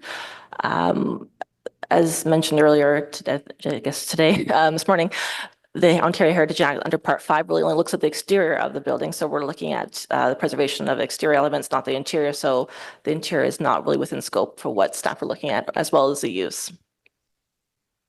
Okay, so the city council is aware of the community and what it contributes to the greater city. Through you, Mr. Chair, staff are aware of and understand the cultural value of the place. However, we are bound by the requirements of the Heritage Act and responding to the application that is before us, which was an application to demolish the rear portions of the buildings and construct a new building behind. Okay, thank you. Councillor Troster. Thank you so much, Chair. My questions are of a similar nature. We heard a lot about the potential financial insolvability of this company, about their reputation in the community. Is there anything that is within this committee's mandate where we could consider arguments of that nature in regard to a heritage application at this committee? Through you, Mr. Chair, as you'll see with the staff recommendation for the letter of credit, we've included that as a condition of the heritage permit to ensure that the preservation is done appropriately, it's building stabilized, and the follow through of all that work in case if something does happen, we do have the financial, I guess, ability to complete the work. Okay. Do you know of any other legal tool that this committee has at its disposal other than a voluntary memorandum of understanding to improve outcomes for tenants in this building should the demolition occur? I refer that to Ms. Enta. Chair, this committee is bound by the consideration of the application under the Ontario Heritage Act, which does not contemplate or distinguish the concept of tenants within a particular building. It has to do with the owners and the heritage attributes that may be associated with it. And so a voluntary agreement between a willing owner and another party, that would have to be voluntary and is not something that is contemplated under the statutory framework for this committee. Okay, thank you very much. So I just wanted to confirm that both at this committee, which considers heritage attributes, and at Planning and Housing Committee, where we were really considering, questions of a setback and of a very technical nature when it comes to zoning. I would say I can say with some authority that the members of Planning Committee were substantially moved by the delegations, as I know folks on this committee were too, placing us in a very difficult position when it comes to what both of these committees are allowed to consider in regard to this building. So that is why I wanted to get it verbally on the record in this meeting. My understanding is that a memorandum of understanding will be signed today with the developer laying out the terms that I just articulated. And then the matter will be decided on at council tomorrow. So thank you very much. Certainly the planning matter, and I believe there's a motion that will be coming later to refer this decision as well. So it's all decided at once, contingent on the memorandum of understanding. Thank you. Thank you so much, Councillor Troster. Member Legault.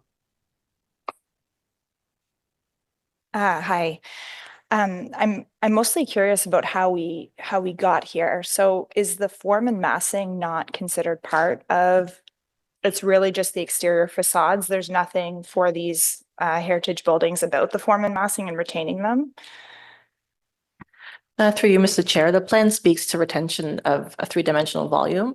Facadism is contemplated in the plan, and through retention of those facades and then a step back further about 3 meters for the new construction, staff felt that was an appropriate transition to still distinguish the heritage portion of the project from the new construction. Okay. From my perspective, I was under the impression that as a committee, we would be working towards integrating heritage with high density construction, which is the mandate or the way forward for the city of Ottawa. I think in this circumstance, facadism is hard to accept. I think with a lot of conservation work, the final result ends up being nicer than the original product. And that's scary, right? Like that's not actually reflecting the original form of construction, the authenticity, the craftsmanship that once existed. We're just kind of glazing it over and putting something new in behind. I think, like, I would hope that there would be more of a compromise of original space and new space. It sounds like from what I'm hearing, the developer is neglecting this building. So there's intense water infiltration and they're kind of forcing you to say that it's okay to demolish it and just leave the facades.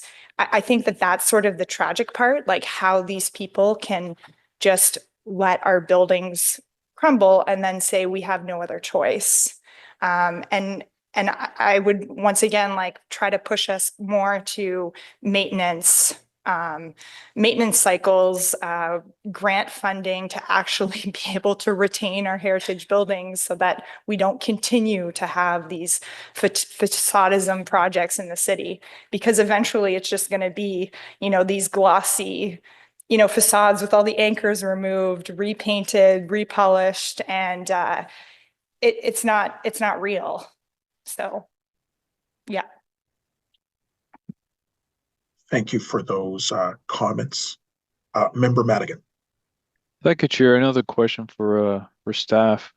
Has there been any mechanism in the past to keep buildings occupied until everything's ready to go for the project? They're ready to put like shovels in the ground. The reason I'm raising this is I've seen examples of projects which unfortunately got stalled. Buildings were emptied. And one of the constant dangers for heritage buildings is once they're empty, they start rapidly deteriorating, becomes sources or places for people to squat, have fires, these sort of things. So my question then is, has there been any mechanism to keep the building occupied until it's very certain the project will go ahead? Because an occupied building, it's, one that's kept up and is protected. And if the project doesn't go ahead, it's still there for people to live in and use. Thank you. Mr. Chair, under the Ontario Heritage Act, there are no mechanisms to require that. As committee members may be aware, the city has taken steps related to vacant unit taxes, vacant property permits, those sorts of things in attempts to dissuade property owners from leaving properties vacant. And there are limited exemptions to those requirements, but I will refer to Ms. Enta if she has anything to add. No, Chair, there's no requirement for the city under the Ontario Heritage Act to implement such a condition. A follow-up question, Mr. Chair. With that, could one work with the developer and get agree to agreement to continue occupancy until the project is certain to go ahead, and put that in writing? Chair, agreements between willing parties may be entered into. And so certainly if that is something that the owner is wishing to look at, and there's a willing party, but it's not a condition that the city can legally impose. Thank you. Thank you, Member Madigan. Councillor Leeper. Thank you very much, Chair. I don't know how far to pursue the high-level questions that I have.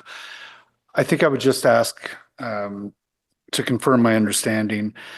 The current use of the building is something that can be addressed through zoning at a very high level. So in our zoning rules, we have categories of use that include residential, commercial, industrial, open space, et cetera. But the use that the building has today as an artist hub, informal as that is, there's no regulatory scheme that protects that, right?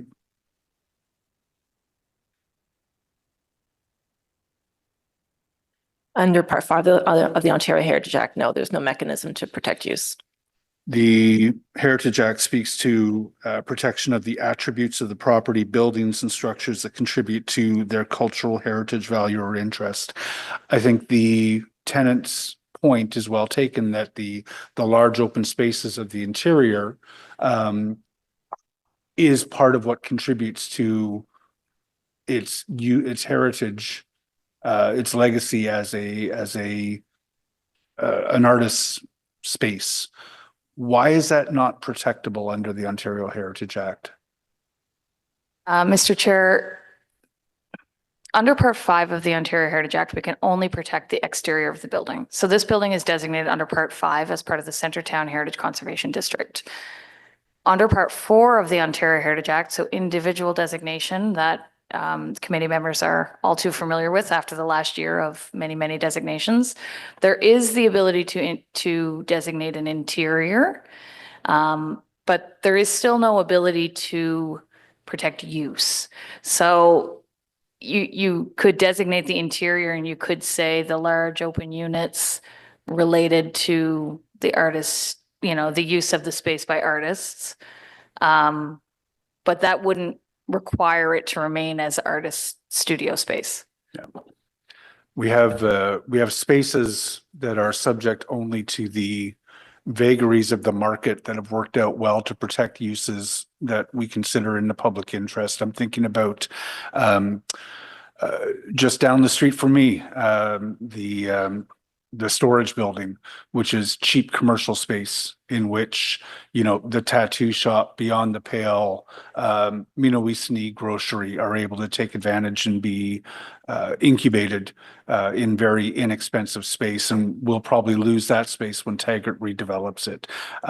City Center is a critical, inexpensive space for social enterprises. The Ottawa Tool Library was in there for a while. And I think Beyond the Pale has moved in there now. Habitat for Humanity, yeah. The space, the Bank Nepean space. If we want to protect it, and I realize this is sort of a radical idea in North America, but if we want to have these spaces where public interest activities are protected, we need to start purchasing those spaces and being landlord to them, right? We have the precedent in the Municipal Services Corporation model. We can't bonus private companies, but we can certainly run inexpensive space and have a significant say as landlord if we own space. It's a direction in which we're going to have to go, because we're just going to see, in the face of gentrification, this dynamic happen over and over again, whether we're talking about space for artists, for affordable housing, for any number of public interest uses. But I do take your point that protecting the use inside the building is not something that's achievable through this. Okay, I don't have a question. Sorry, thinking out loud. I mean, I read everything I can get my hands on gentrification, and the answer is always the public ownership of space as the counter to gentrification. Subject to the vagaries of the private market, gentrification is only going to increase, and it's affecting the neighborhoods where, frankly, we don't want gentrification to take hold. It's an absolute paradox. I look at Hintonburg, which was affordable space, the buildings carved up into affordable apartments, significant arts uses. In order to serve those neighborhoods well, we run things like LRT through them. We build great new parks. We build we improve those neighborhoods, and the result is an increase in property values. And in the face of increasing property values, gentrification takes hold. And many of the people who are least in need of things like great public transportation are able to take over the space, and the people most in need can no longer afford it. We really need state enterprise, state ownership, state public housing. Okay, I know Councillor Troster is very keen that before this receives any kind of recommendation for approval, that the memorandum of understanding on which she's been working so diligently is signed and sealed, which is not the case at the moment. I'm going to make the motion to refer this without recommendation to City Council. So whereas there are clear and unresolved issues with this application that are still under negotiation between the city and applicant, therefore be it resolved that this matter be referred to the council meeting of December 11th to 2024. Thank you so much, Councillor Leeper. So we have a motion to refer to a council before us. Member Quinn. Thank you, Mr. Chair. I'd like to start by thanking the delegates that took the time to come before us today. Clearly, a lot of hard work, good research, and I'm certainly, and I think I speak for everybody, appreciated the information and the quality of the presentations that came before us today. I think that I agree with everything my colleagues on the committee have said. This is complex, and it brings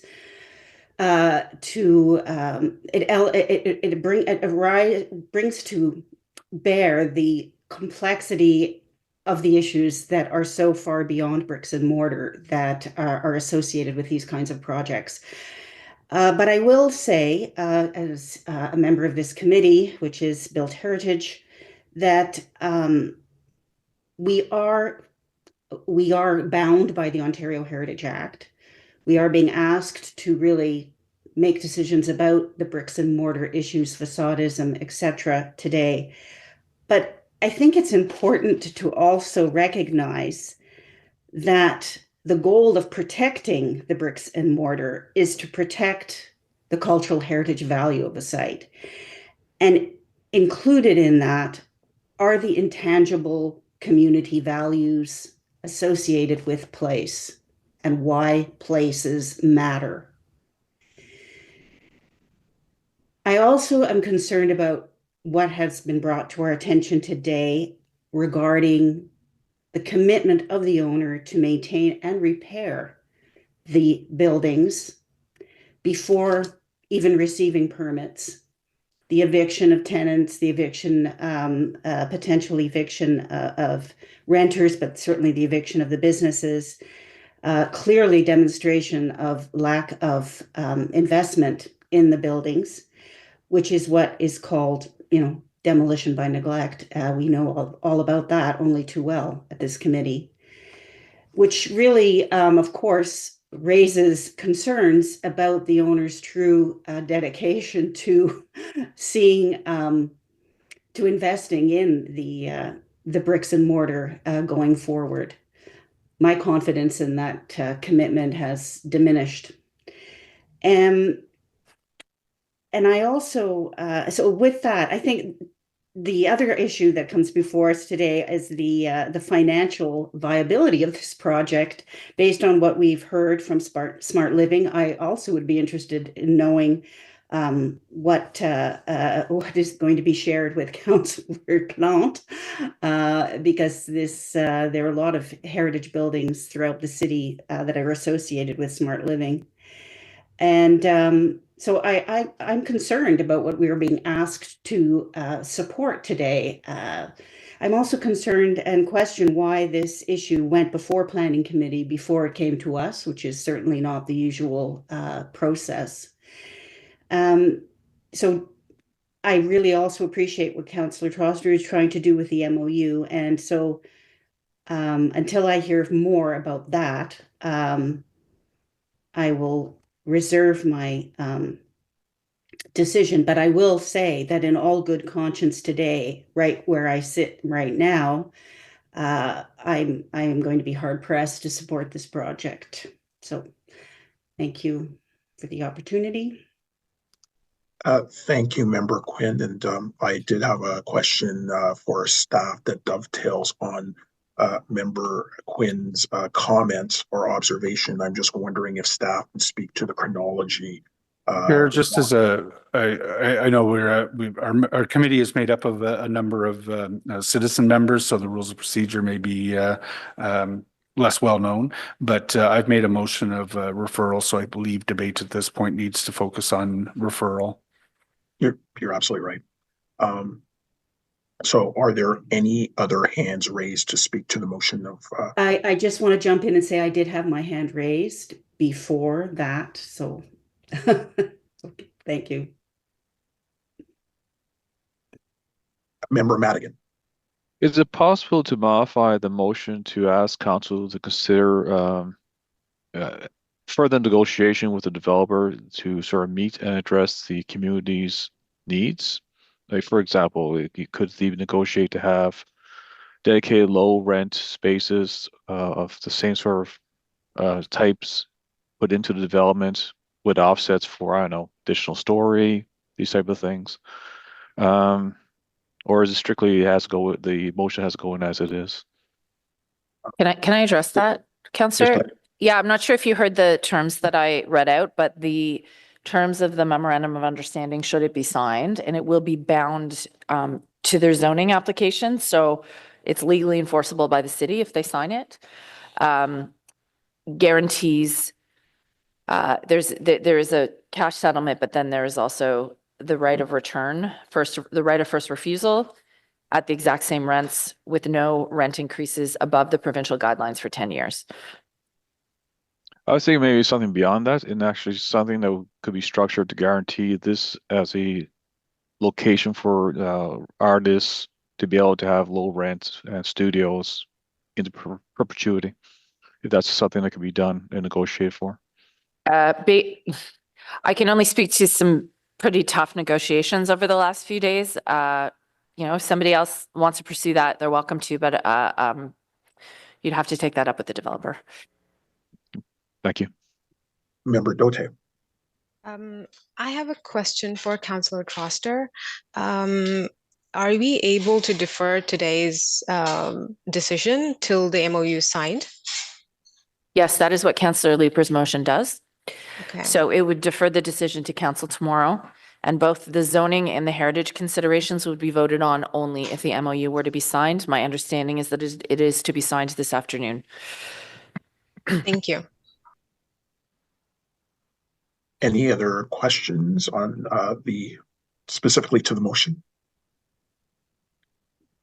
Seeing none, I just wanted to say that I'm in support of this motion. I think that ensuring that we have a certain level of synchronous approach in terms of both the heritage considerations and the land use or the planning considerations makes sense, especially since we are still waiting for an agreement to be finalized, for that memorandum of understanding to be finalized. So I do think that this approach makes eminent sense. I want to thank Councillor Leeper for moving it. Like I said, I think it makes eminent sense. And apologies, I'm a little bit under the weather, so in terms of the questions, but I do understand member Quinn's question around the when and where, but at this point the motion is before us. Is the motion carried? Carried. Carried. Carried. Thank you so much. So as outlined in the motion, that item will be referred to council for tomorrow. Our next item is an application for demolition at 79 Guy Avenue, a property designated under Part 5 of the Ontario Heritage Act as part of the Lower Town West Heritage Conservation District. There are registered speakers. We will have a presentation. My understanding as well is that there is a technical amendment that will be introduced by Member Legault. Member Legault, if you could read out the motion, please. Yes. So in regarding to 79 Guy Avenue, whereas the staff report describes the building as stacked plank construction, and whereas the building is in fact simply a wood-framed building with plank walls that are not structural. Therefore, be it resolved that references to stacked plank construction be replaced with wood frame building on page 5 of the report, and therefore be it resolved that staff be directed to request an amendment to document 5 to reflect this change in the water and fire damage engineering report. Thank you. Thank you so much for introducing that technical amendment. Now we can proceed with a presentation from staff. Thank you, Chair. This is an application under the Ontario Heritage Act to demolish the building at 79 Guy Avenue. At this time, no new construction is being proposed. Any future application for new construction will be required to come to Built Heritage Committee and Council for the heritage permit. Next slide, please. The property is located in the Lower Town West Heritage Conservation District on the north side of Guy Avenue to the east of the intersection of Guy and Perron. Next slide. This is a photo of the building pre-fire. It was constructed circa 1898. It is identified as a grade 3 property in the HCD. You can see there's been quite a few alterations to the building, including the addition of composite cladding and a 2-story porch, the reconfiguration and replacement of all the windows and doors. The property's been vacant since 2016, and that is when it was added to the Heritage Watch List, which monitors designated heritage buildings that are vacant or at risk. There have been several orders on the property issued by bylaw and regulatory services, as well as building code services. It's also identified as a problematic property as part of the pilot project in Rideau, Vanier, and Somerset wards, which means it's monitored regularly by bylaw and regulatory services. Next slide, please. This is a photo after the fire. The building was damaged by the fire on August 17th, 2024. Subsequently, the applicant submitted an application as well as a structural review by Cleland Jardine Engineering. The report identified that the fire caused significant structural damage to the building, including moisture penetration in the framing and mold damage in the interior. Next slide, please. The wood frame of the roof, the log walls, and the rubble stone foundation were all identified as being in poor condition. The report concludes by recommending demolition of the building as it has suffered catastrophic fire and smoke damage that is unrepairable. Next slide, please. Given the post-condition fire of the building, Heritage staff do not object to the proposed demolition and are recommending the following. Approval of the application to demolish with conditions, which I'll speak to in a minute, to suspend the notice required to consider the report at council on December 11th, to exempt the property from the demolition control bylaw. Both of those two conditions are recommended to ensure the timely demolition of the property. And then finally, to approve the heritage permit with a 2-year expiry date. Next slide. So these are the conditions that we're recommending. The first is to ensure that the vacant lot is cleared, filled, landscaped appropriately, and maintained in accordance with property standards bylaw. It will also prohibit any interim uses on the property. The second condition will require a heritage impact assessment for any future application for new construction to assess whether the attributes of the historic building that express its cultural heritage value have been considered and incorporated into the design. Next slide. Finally, in terms of consultation, Heritage Ottawa, the Lower Town Community Association, and Councillor Plante were notified of the application, as well as neighbors within 30 meters. Thank you. Thank you so much for the concise presentation. We did receive correspondence from a resident as well as Heritage Ottawa, and we do have 2 registered speakers, starting with Linda Hode from Heritage Ottawa.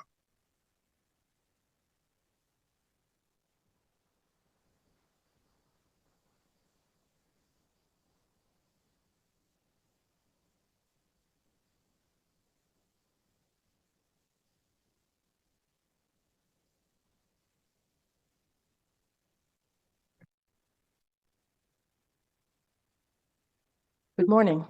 Good morning. I will be brief. I have submitted something in writing. Essentially, Heritage Ottawa is asking you to refuse this application and to refuse the application until plans have been submitted for a replacement building. The building, as you have seen, has been vacant. It has been a problem property. And if you were to approve the demolition now, you will relieve the owner of his or her obligation to pay the vacant unit tax, which seems a little unfavorable to the preservation of heritage buildings. And this, I guess, we've taken this stand partly because of what happened on St. Patrick Street. This is another Lower Town building that has been allowed to deteriorate. If we don't take a firm stand, I'm thinking no more Mr. Nice Guy. We need to tell these people, you can't just go around letting the buildings decay and get the demolition permit so you don't have to worry about it anymore. And who knows how long it will take to replace this building. Lower Town doesn't need another vacant lot. It needs a new building. So if you do decide to approve the recommendation, which has some excellent parts to it, as we noted in the report, the need to do an heritage impact assessment. That's certainly a step in the right direction. But we think that you could refuse recommendation 3 to exempt the property from the demolition control bylaw and request that the city impose a time limit on the requirement for an application for a building permit, which is permitted in the bylaw, if I understand it correctly. So that is the recommendation of Heritage Ottawa. Thank you. And I believe you have a question from Vice Chair Plante. Thank you so much for not only your delegation, but pointing out a lot of the issues we have with these beautiful heritage properties in Lower Town. Are you aware of who the owner of this property is? I saw the name on the report, which the report on the need to demolish. Yeah, so this person has more than enough properties and money to be able to take care of this property and then to bring it back to the state it was before. I believe it is also someone who's super savvy about how he can get around these rules. This is personal belief of mine. I'm not saying that's the case. So I just wanted to point that out in the context of this because this keeps on happening and it shouldn't. And then these people know better. So thank you so much. Thank you for the delegation. I don't see any other hands raised, so the next registered speaker is Alan Brown of Lower Town Community Association.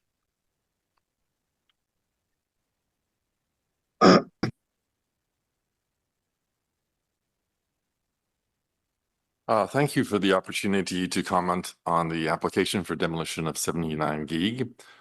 4 months ago, the Lower Town Community Association came here to address the demolition of 3 other heritage properties on St. Patrick Street, all contributing buildings within the Lower Town West Heritage Conservation District, and among the oldest in the area.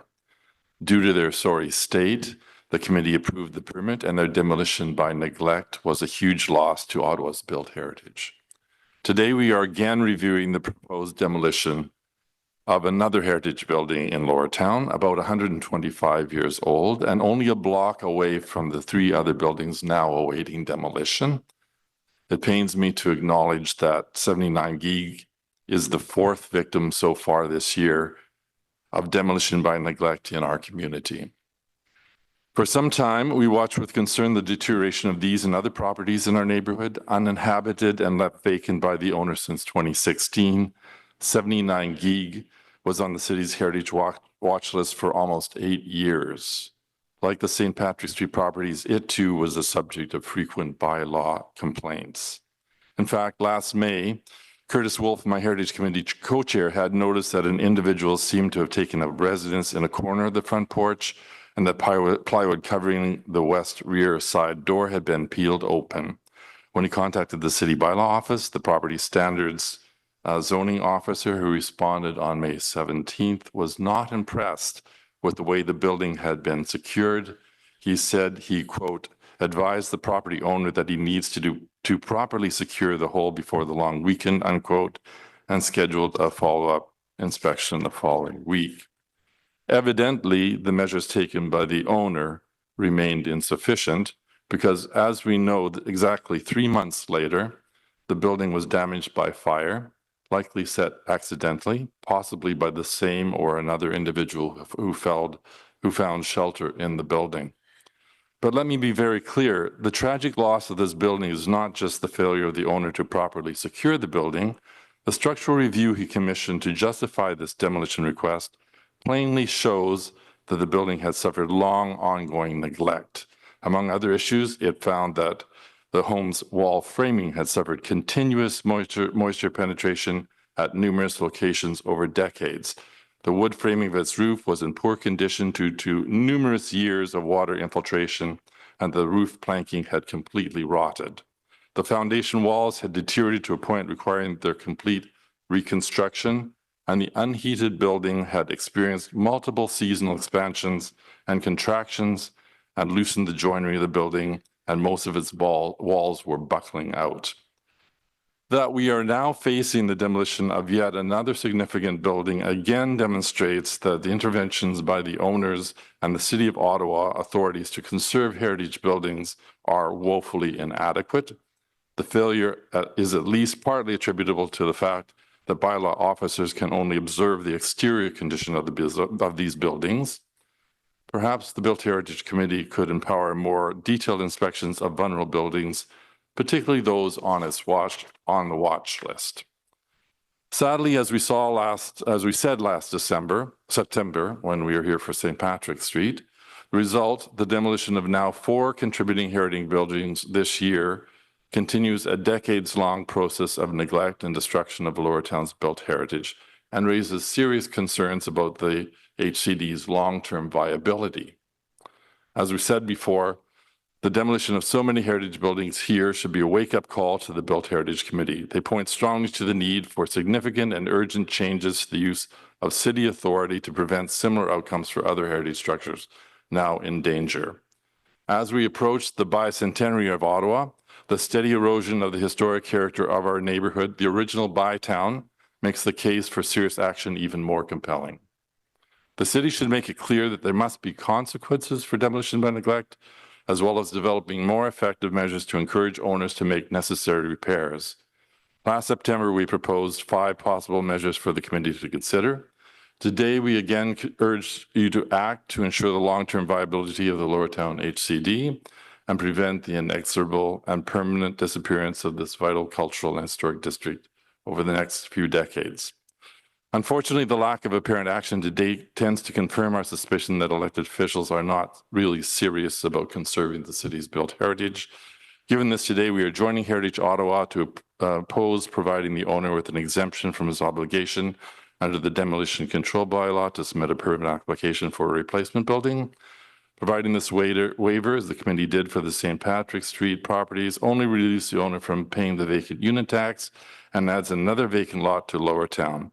We do, however, strongly support the staff recommendation for heritage impact assessment as part of any application for new construction to, quote, ensure the attributes of historic building that express its contribution to the HCD have been appropriately considered and incorporated into the new design.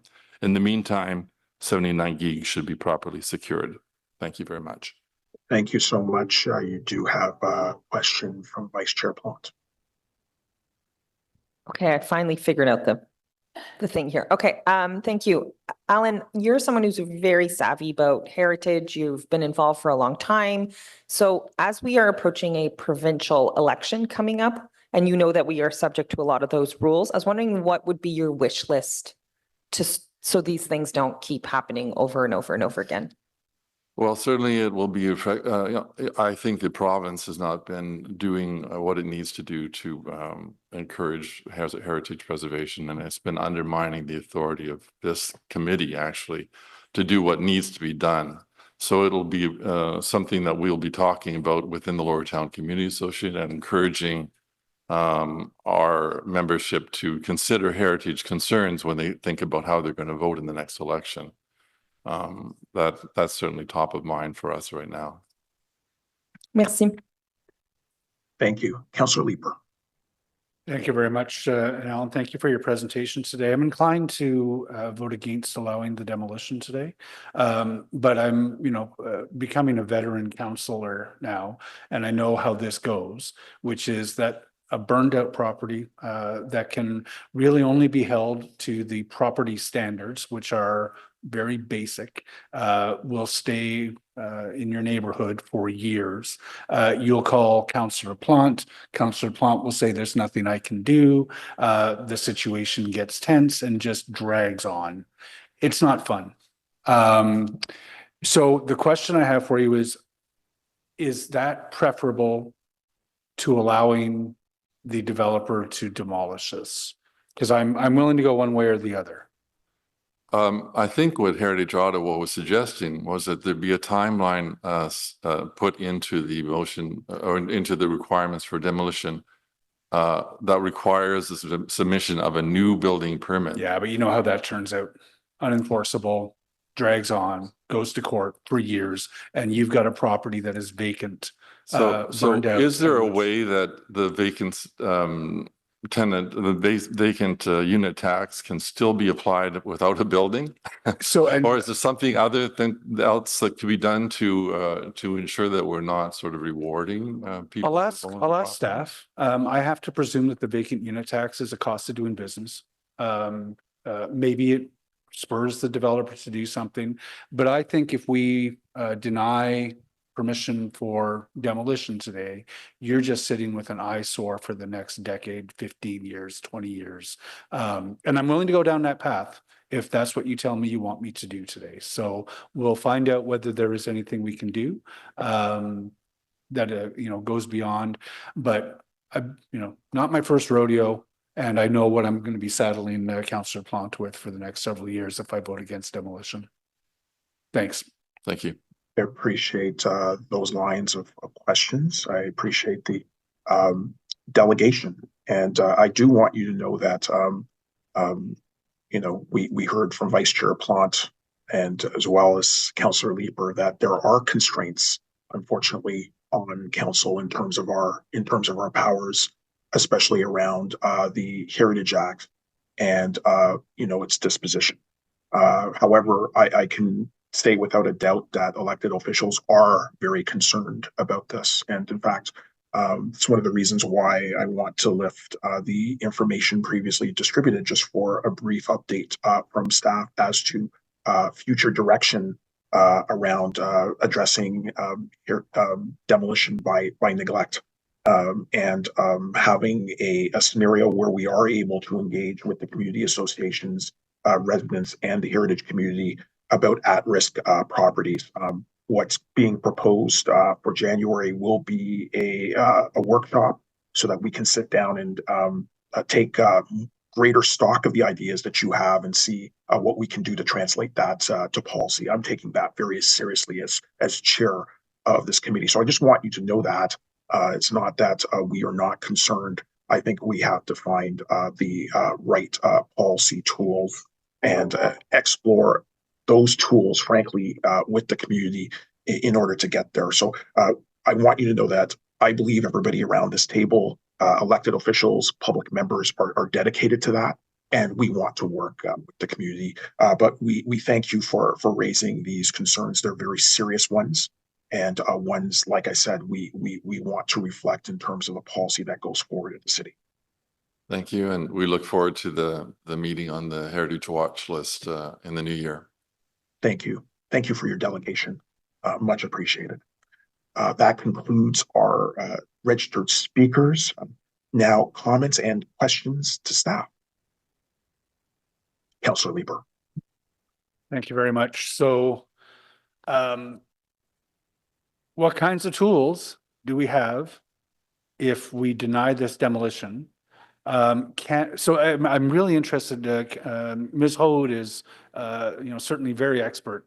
If she tells me that we can put a requirement for the application for a building permit as part of the demolition, I'm interested in that. So what are the rules around that? Because I believe her. Through you, Chair.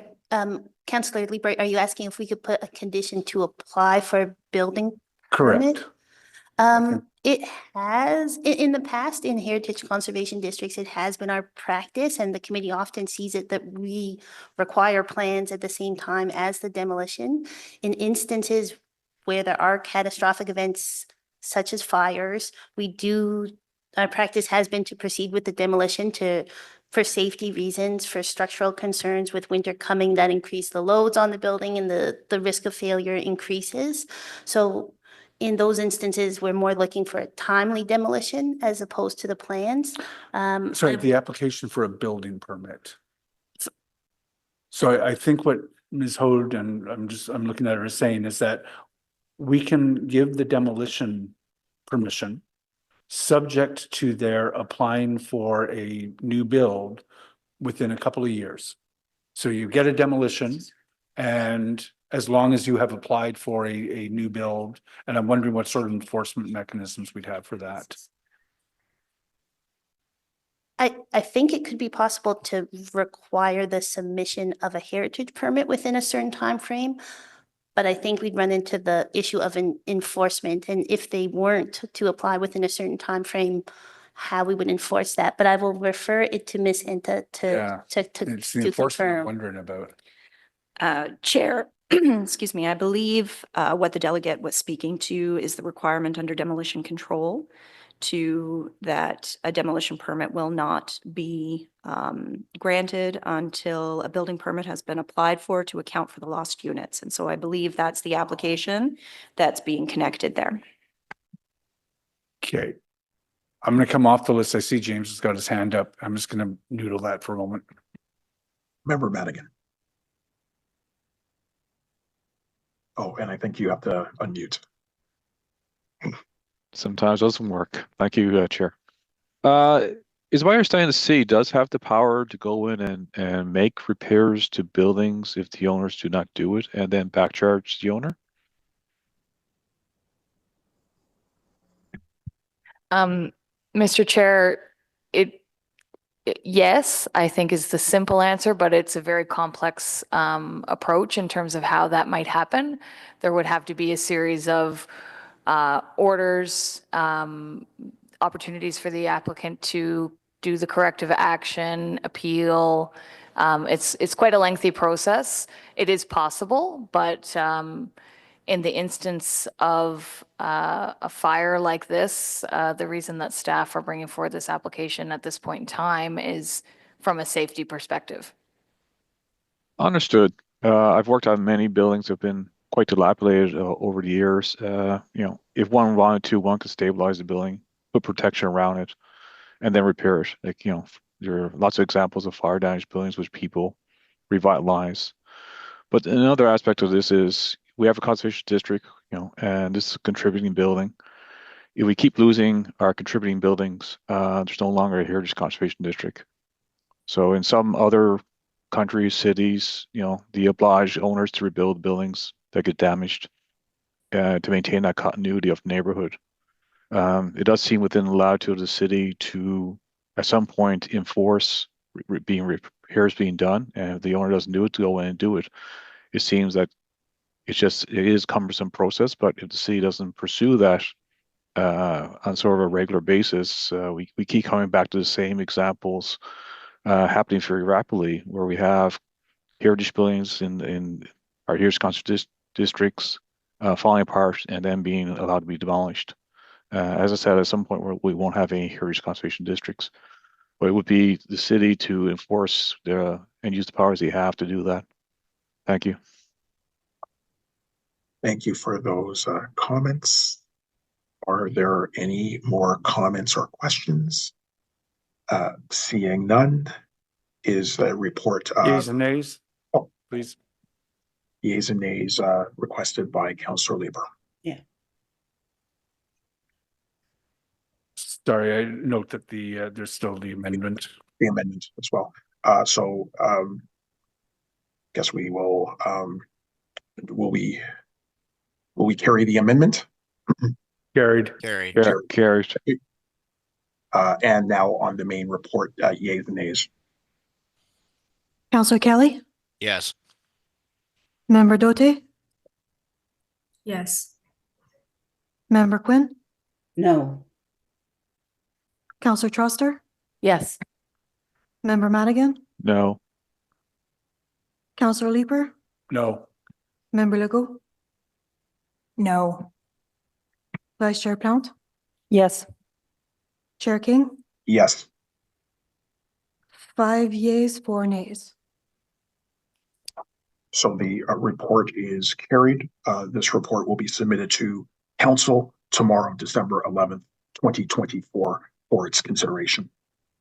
The next item is consideration of objection to the notice of intention to designate 159 Montreal Road under Part 4 of the Ontario Heritage Act. We do have a presentation from staff.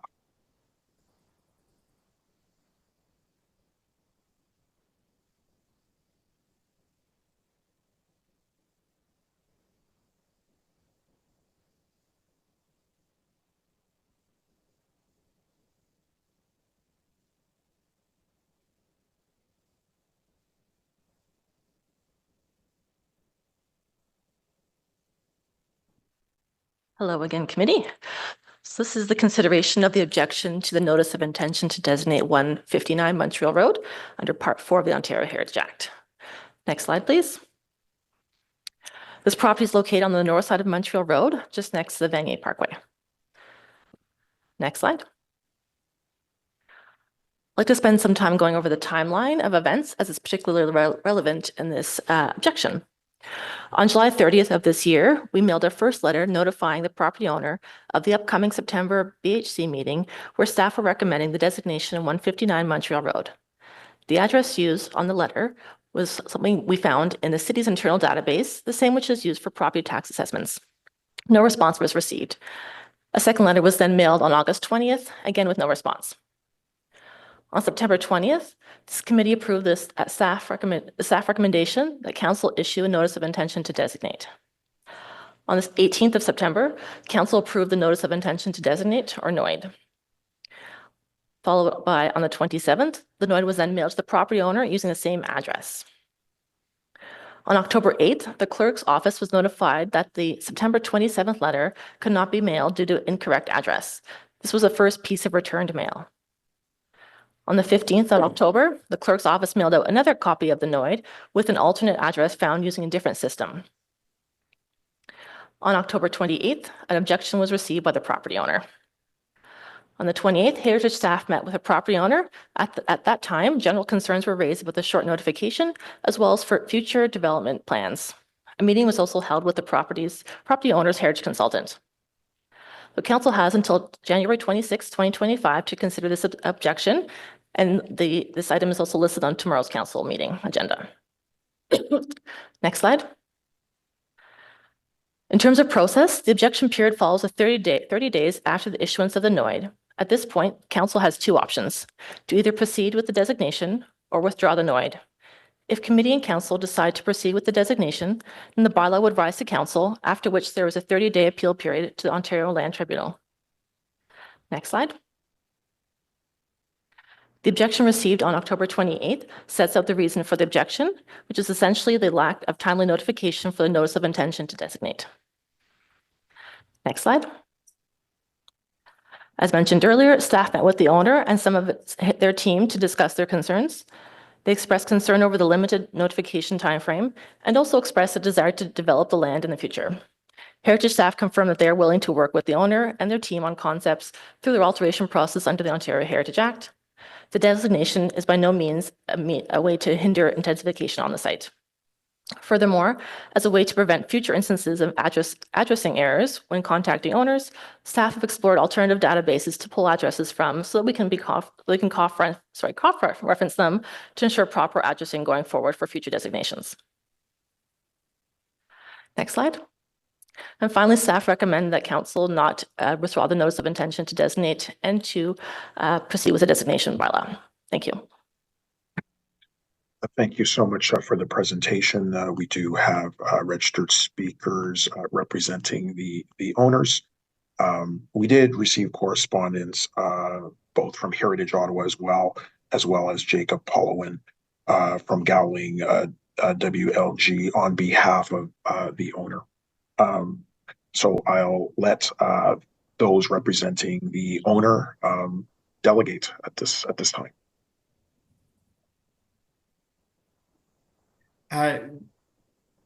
Sorry, I don't. There's a few of us, Mr. Chair, so I'm not sure who you want to hear from first, but I think it probably makes sense for me to go first. Absolutely. Okay. So thank you. Good morning, Mr. Chair and members of the committee. My name is Jacob Pollowin. I'm a partner at Gowling WLG. I'm counsel for the applicant. Like Chair King, I'm also feeling under the weather today, so also trying to spare you my coughing fits. And as you said, Mr. Chair, the committee should have received a letter from me yesterday, and that encloses reports from Robert Martin, who's the owner's heritage architect, and from Jacob Balduc, who's the owner's land use planner. You'll be hearing from both of them, so I'm going to be very brief this morning. You also heard from staff about the issues with notice, and the result of that late notice has been that the owner has only now been able to provide its own independent heritage and planning reports to staff for their consideration. We sent those in yesterday. And in light of that new information, what we're asking, just to put that at the top, is that either the committee withdraws the notice of designation, or in the alternative, that it at least defers consideration of the designation until the committee's next meeting, so that staff and the committee have sufficient time to actually consider the new material. As staff have outlined, owner did not receive notice in advance that the city would be considering issuing a notice of intention to designate. And as you're all aware, that is the city's practice to let owners know, and that didn't happen. So the owner had no opportunity to make submission in advance of the issuance of the notice. And then, as you've heard, that once the notice was received, the owner only had 13 days before the end of the statutory objection period. And the Ontario Heritage Act mandates that the notice of intention to designate on the owner of the property. It stipulates a 30-day notice period for the filing of objections. And the purpose of that 30-day period is to allow for procedural fairness and to allow the owner sufficient time to marshal evidence that might inform the city's consideration of the designation criteria under Ontario Regulation 906.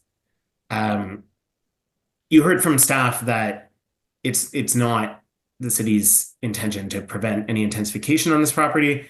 I'm sure we can all agree that designation is going to at least affect that. It's going to have a large impact on what the owner can do with their property. And so it's our view that there just wasn't sufficient procedural fairness here. The owner did not have enough time to marshal that information. One of the other things I want to highlight that I point out in my letter is that in 2008, the city sent a letter to the same owner confirming that this property is not listed as having any heritage characteristics. And so staff's current assessment of the property is certainly a change from that position. And of course, staff are entitled to change their assessment of the property. But again, that informs the issue of whether there was sufficient procedural fairness here. And as you will hear from Mr. Martin, there are serious questions as to whether the property does actually satisfy the criteria for designation. So in light of those issues, it is our position that procedural fairness requires, at the very least, that this be deferred until the committee's next meeting so that the new material can be considered. And I mean, it would certainly be, in the event that we do have to pursue an appeal process, it would certainly be our intention to raise those issues of procedural fairness. But in terms of the substantive issues, you're going to hear from Mr. Martin and Mr. Bolduc. So subject to any questions, those are my submissions. Thank you so much for the delegation. Are there any questions for Mr. Hollowin? Seeing none, let's move on with Robert Martin.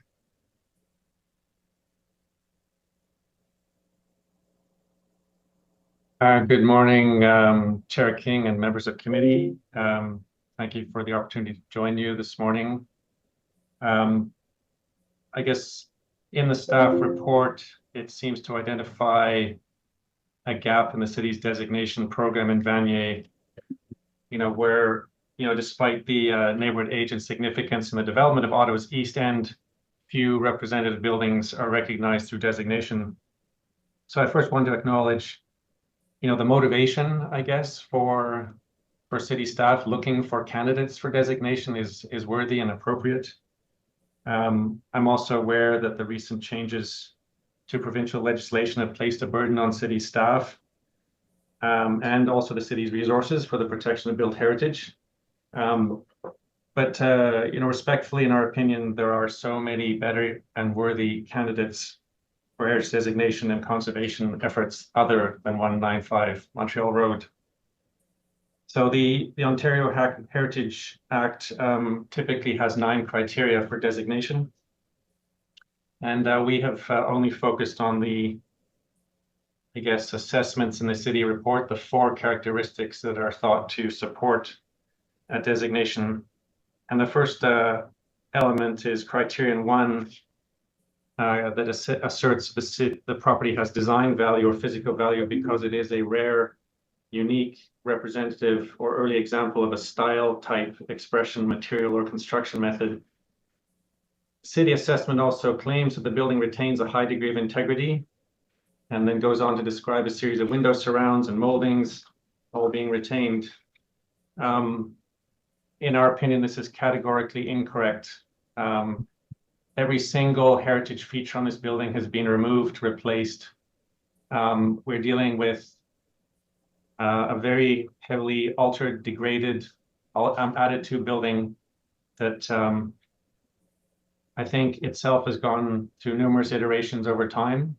It's important to note, I guess in the next image, perhaps, if someone can advance it, that literally none of the building features that contribute to heritage character are still present. So although the city report talks about these window features, they've been replaced with a crude acrylic stucco. Even the window spacing has been changed. None of the west facade is original. None of the doors are original. Everything has been altered, chimneys missing. Quite frankly, the assertion that this building is rare, unique, or representative is just not supported by the physical and visual evidence. For criterion 4, it talks about historical or associative value because it has direct associations with a theme, event, belief, person, activity, or organization or institution that is significant to the community. So of these listings, the only one that might apply is the person. And this in the case is the Durocher family who operated a grocery store until the 1950s. This is 75 years ago. And just asserting the building is the oldest remaining building doesn't give it value. Yeah, and the connection with the family could apply to any building in the city. So in our opinion, this is highly dubious and very, very subjective. We do acknowledge that the history of the Durocher family is important, and that's recognized in the nearby street, which street name, which is a place. But if we ask ourselves, does this building need to be retained to talk about the Durocher's grocery business 75 years ago? We do not support this assertion. Criterion 7 focuses on contextual value and asserts that the property has an important value because it helps define or maintain the character of an area. It talks about the history of Janeville, which became Eastview in 1908, and then goes on to talk about vernacular, simple, and varied building stock. This section of Vanier is particularly run down, and all of the original buildings and properties, especially in a traditional main street, have been removed and replaced with, Shoppers Drug Mart across the side, vacant lots, a subway to the north. There's a pretty consistent array of inappropriate forms of development, and so to assert that this building, this rundown building, is important in defining or supporting the character of an area is just not credible. Lastly, criterion 8 speaks about contextual value because a building could be physically, functionally, visually, or historically linked to its surroundings. This site next to the Vanier Parkway is in our opinion, orphaned. It's a kind of vestige of a long bygone era. The connection to the railway and the Cummings Bridge, which is almost half a kilometer away, is really a stretch, literally. Your time has expired, but you do have a question from Vice Chair Plante. Sure. Hi, Robert. Thank you for your delegation. I'm just wondering, are you Francophone? I am not, no. Okay, so there is, you just have to sort of drive around Gatineau. I would encourage you to do so at any time because we do like to give heritage designation and status to places of importance. They may not be like architecturally, as you described, significant. For example, just up the street on Durocher, we're looking at making Gisèle Lalonde's home a heritage property just because of who she was and the planning that went inside that home to save the Montfort Hospital. The building itself is not a heritage home. So I would encourage you, if ever you want to take some time to learn more about Francophone history and the importance of Francophones in the area, because it's not necessarily, as you described, just the bricks and mortar. There's often storytelling behind these places that is culturally significant to us that we want to highlight. And maybe the next time we could have a chat about that because it's very, very important to us that we retain these cultural assets, given the importance of the Francophone history to the Vanier area. Thank you for your delegation. Can I respond to that, or is that a question? Sorry, what? I missed that. So I just want to say I fully acknowledge and I'm familiar with the cultural history of the site and the surrounding area, and there are numerous streets and places that acknowledge the importance of Francophone culture. And in fact, our submission to the committee identifies a number of opportunities for celebrating Durocher family and the grocery store uses in a new development. But to say that the bricks and mortar needs to be retained to do that is not necessary in our opinion. Thank you for your comments. Thank you.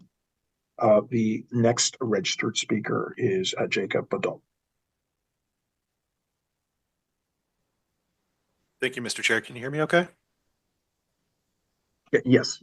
Thank you. I appreciate the opportunity to appear on Zoom today. Photo 10 was retained to look at the planning context of the application. I don't mean to get into a lot of the points raised by Mr. Martin. I think I'll try to limit my presentation as much as possible to not repeat some of those points. I just note that on the title slide here, this is an image taken from the heritage report prepared by staff. On the left, you can see we have a mural depicting the building circa 1890. In the middle is an image from 2020. And as you've seen, of course, this is the building as it stands today in 2024. Next slide, please. So I think it's important to note that 159 Montreal Road, highlighted here with the orange star, actually forms part of a larger land assembly, which includes the properties to the north and west of the site. Overall, the property has an area of just over 2,300 square meters and generally abuts the intersection of Montreal Road and the Vanier Parkway. Next slide, please. This is an image similar to that you just saw from Mr. Martin's presentation. It's on the ground looking east from the intersection of Montreal and the Parkway, and we can see the subject building on the left, but we also get a view for the immediate development context, which includes the retail and office plaza across the street, the Shoppers Drug Mart that was referenced, which includes a large surface parking lot between the building and the street, which we typically consider an undesirable condition today, but obviously this was developed in the past. Next slide, please. I won't focus on it, but to touch briefly on the official plan, the site is designated as a Main Street corridor within the inner urban transect, which permits mid and even in some cases high-rise building heights, subject to appropriate step backs and transitions to existing low-rise residential areas. As you know, the policies of the official plan encourage the development of 15-minute communities through intensification, walkable streets, active frontages, cycling infrastructure, and other critical design elements. To speak briefly to the heritage policies under Section 452, as noted as well by staff, heritage designation is intended to ensure contextually appropriate development and is not to discourage intensification, but essentially that the priorities for heritage preservation and intensification, those objectives should be balanced. Next slide, please. In this case, we also have a secondary plan. So building on that context from the official plan, the Montreal Road secondary plan notes a maximum building height on this site of approximately 6 to 7 stories, and it is located within the central area on the plan. The secondary plan also includes direction for more active commercial frontages, and that new development should be reflective of the history of the French Quarter, including any new building design, site design, and streetscaping elements. Next slide, please. Montreal Road recently underwent significant upgrades to its pedestrian and cycling infrastructure as part of a streetscape improvement project. The secondary plan calls for 5 meters of sidewalk and boulevard, which can be a combination of public and private lands. But due to the location of the existing building, the sidewalk actually had to be narrowed here. You can see just behind on the subway site, it's a little bit wider.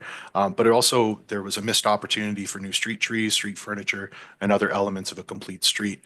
If we compare this to a block east at Montreal Sear, which is the image on the right, you'll see that the property already included street trees, which is great, but it was further reimagined due to the amount of space to include street furniture, scooter parking, waste collection bins, and other significant improvements. Next slide, please. As part of this, we also wanted to look at the heritage context, and this is not to suggest that the heritage context is solely defined by the buildings on that strip, but we did want to take a look at what else was here on the Heritage Register or identified as a Part 4 building. The St. Margaret's Church was recently designated. I would note that 185 Montreal Road, which was previously on the register, has since been demolished, but otherwise, to my knowledge, at least per what we can see in the database, there's no other heritage buildings being considered for a 1 kilometer stretch, roughly 400 or 500 meters on either side of this building. Next slide, please. And on that note, I think it's important to touch on the opportunity lost when it comes with preserving a building. There's been a lot of discussion today, and it's been a very fruitful discussion this morning about the opportunities for preserving heritage buildings and working with whether it's facadism or how to get intensification in these mature communities. But in this case, we're not saying that the property would be undevelopable as a result of this, but it would significantly limit those impacts. So when you look at what's on your screen before you, you can see a floor plate of about 1,500 square meters. On upper floors, that could go to 1,300 or 1,200, which represents a significant amount of commercial space, a continuous street frontage with active entrances. It's important to note that this building does not have a front door on Montreal Road. It's only accessible from the side. So when running the math on an average unit size, and again, very rough calculations to come to you today, we got a roughly about 80 residential units on this site. Could be more if the units are smaller, but accounting for a mix, we got about 80. And that's accounting for a 6 to 7 story building. So preserving 159 Montreal Road would fragment the redevelopment of the site. You'd probably end up with, if possible, one building on the west side, one building on the north side, representing those existing sites. It's going to change the context of this building if it were to be designated heritage, which of course feeds back into that development loop of taking into account the heritage context, but also trying to intensify around it. It makes it quite difficult. It limits opportunities for an efficient floor plate. It limits opportunities for underground parking. It limits opportunities for built form transition, active entrances, and a continuous street front frontage. So as a Francophone, and I'm not an Ottawa-based Francophone, but I do recognize the cultural history of Vanier, and it is important to me. But I don't know if this is the building that needs to be preserved. And then when you have this opportunity lost for redevelopment, and if you go to the next slide, I just pulled 2 examples from Your time has expired, Jacob. So what I will do is go to questions from starting with Vice Chair Belt.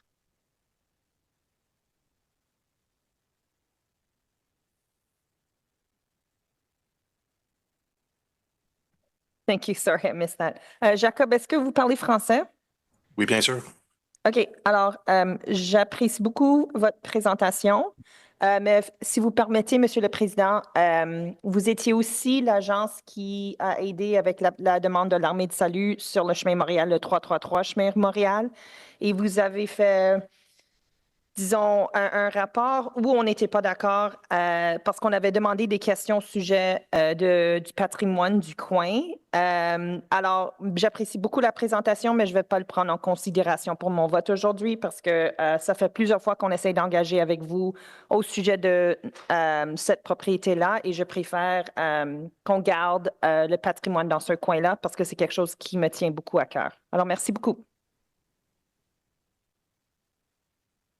Thank you, Missy. Member Legault. Yes.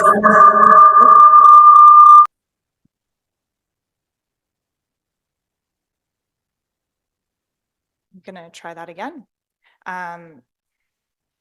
Yes, listening to the presentations, I think that rather than this being a demolition by neglect, this is more of a demolition by disrespect of the actual architecture of the building, coating it in the plaster stuccos, changing like potentially the window positioning, removing the doors and the windows on the ground floor, adding the additions to the west elevation, removing the back part. And I just, it bothers me. Like, where do we draw the line with this? Clearly, there is heritage value to the Francophone community. The general form and massing remains of this building.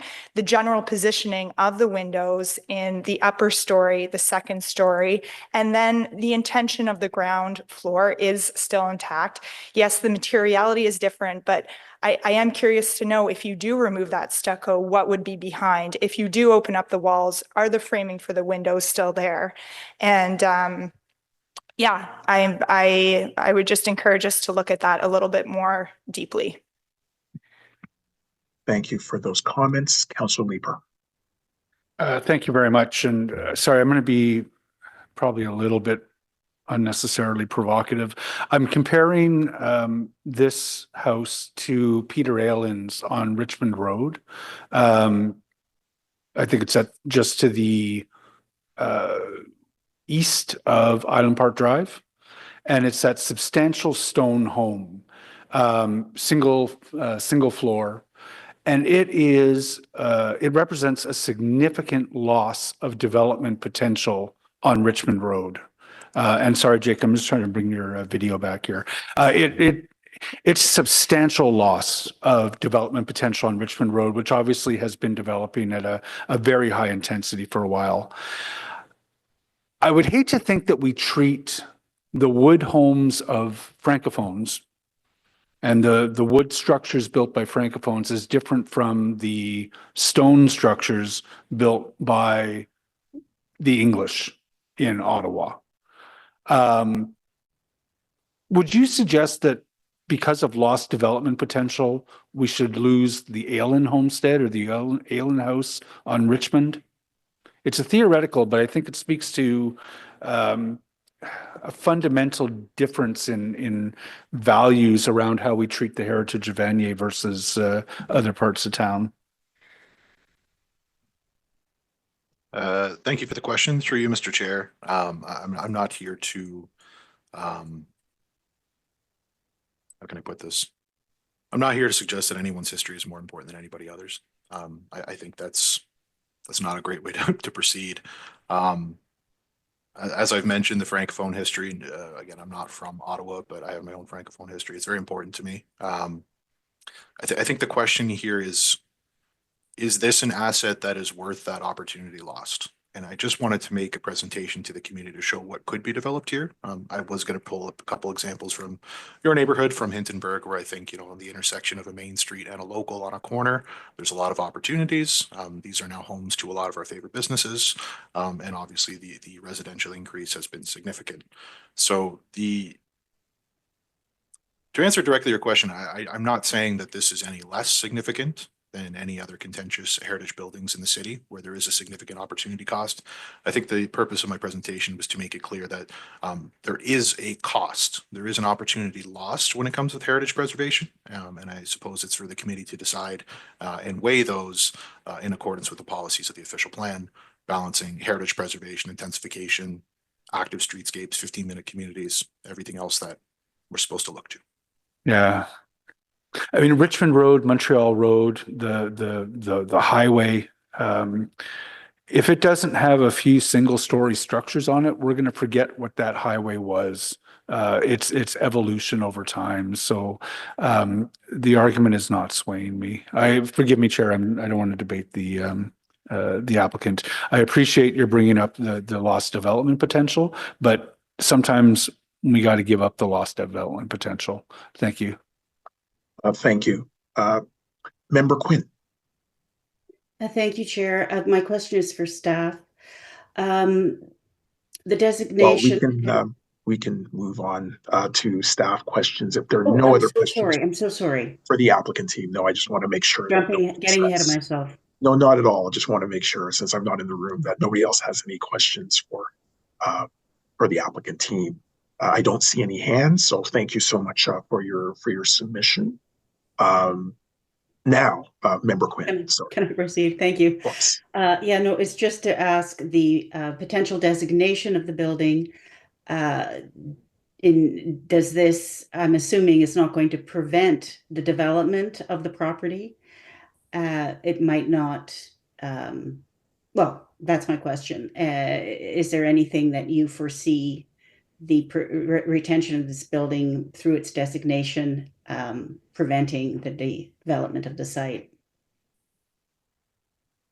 Through you, Mr. Chair, as mentioned earlier, staff are intending to limit density and intensification here, and the house is located, the building is located on good position on the lot to allow for some additional housing or massing in behind, both to the east as well, sorry, to the west as well as to the north. A comparable example, I think, would be 70 Richmond in Councillor Leaper's ward, where there's a former Champlain gas station that case has been moved forward closer to Richmond at Island Park, and a 9-story condo is going in behind. I think a similar practice could be used here, preserving the heritage building and also allowing for some density in behind. All right, that answers my question. Thank you. Thank you so much. Are there any other questions or comments? Member Madigan. Thank you, Chair. Just a comment. I'll recuse myself from voting on this file concerning my past work relationship with Robert. Thank you.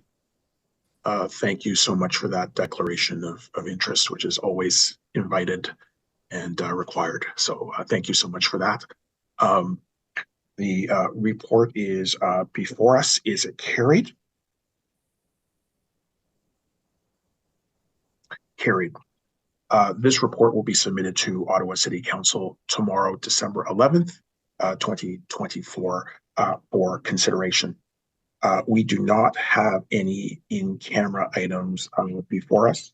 We do have an information previously distributed that will require a 2/3 of committee to lift. I'm hoping that committee will lift so that we can get some more details concerning the watch list, as well as the workshop that is planned for the committee residents for the heritage community. So I see that the motion to lift the IPD is before us. I'm wondering if Vice Chair Plante can introduce that motion. Oui, merci. Be it resolved that the Built Heritage Committee allow discussion of this item for consideration by the committee today's meeting pursuant to subsection 89(4) of the procedure bylaw to allow for presentation and questions to staff. And is that a motion carried? Carried. Carried. Thank you so much. And now a presentation by staff.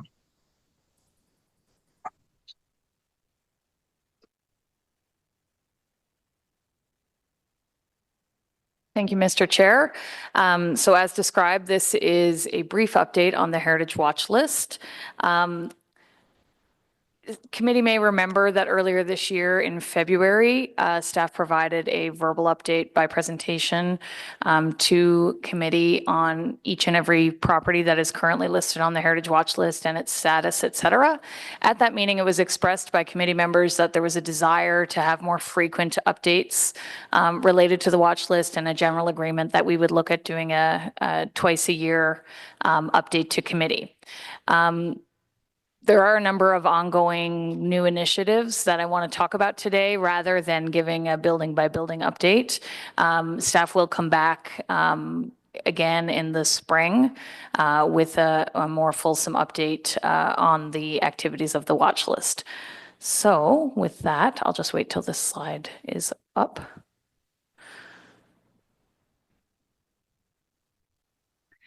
Okay, next slide, please.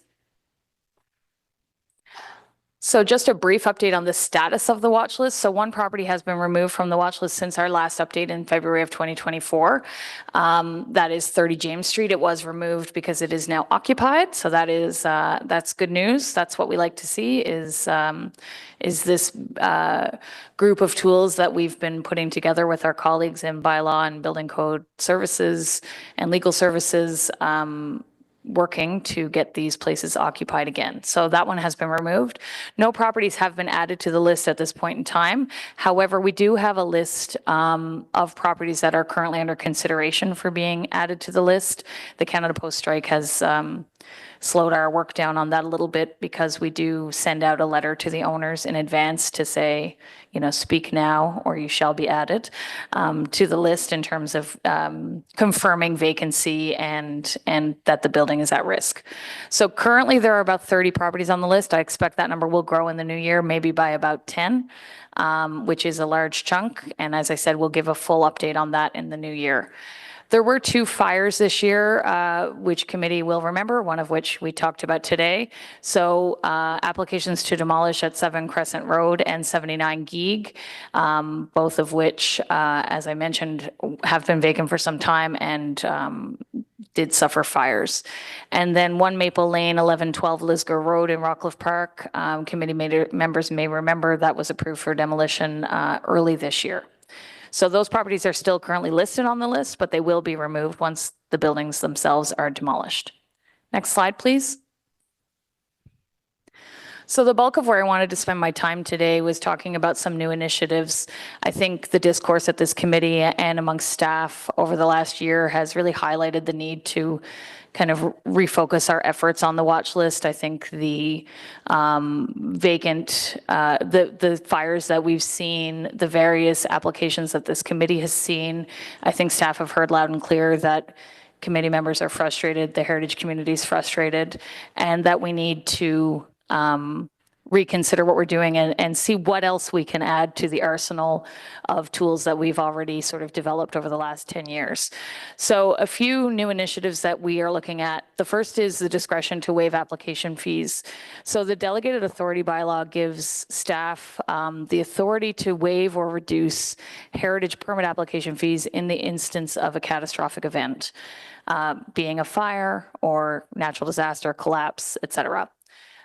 This was intended to sort of be more related to properties where, you know, it's somebody's home and they live there and there's a fire and they're going through a very, very difficult time. And this is one thing the city can do to alleviate that issue. We have been using this discretion in the past for properties on the watch list. We have realized that that does not seem to be a good approach.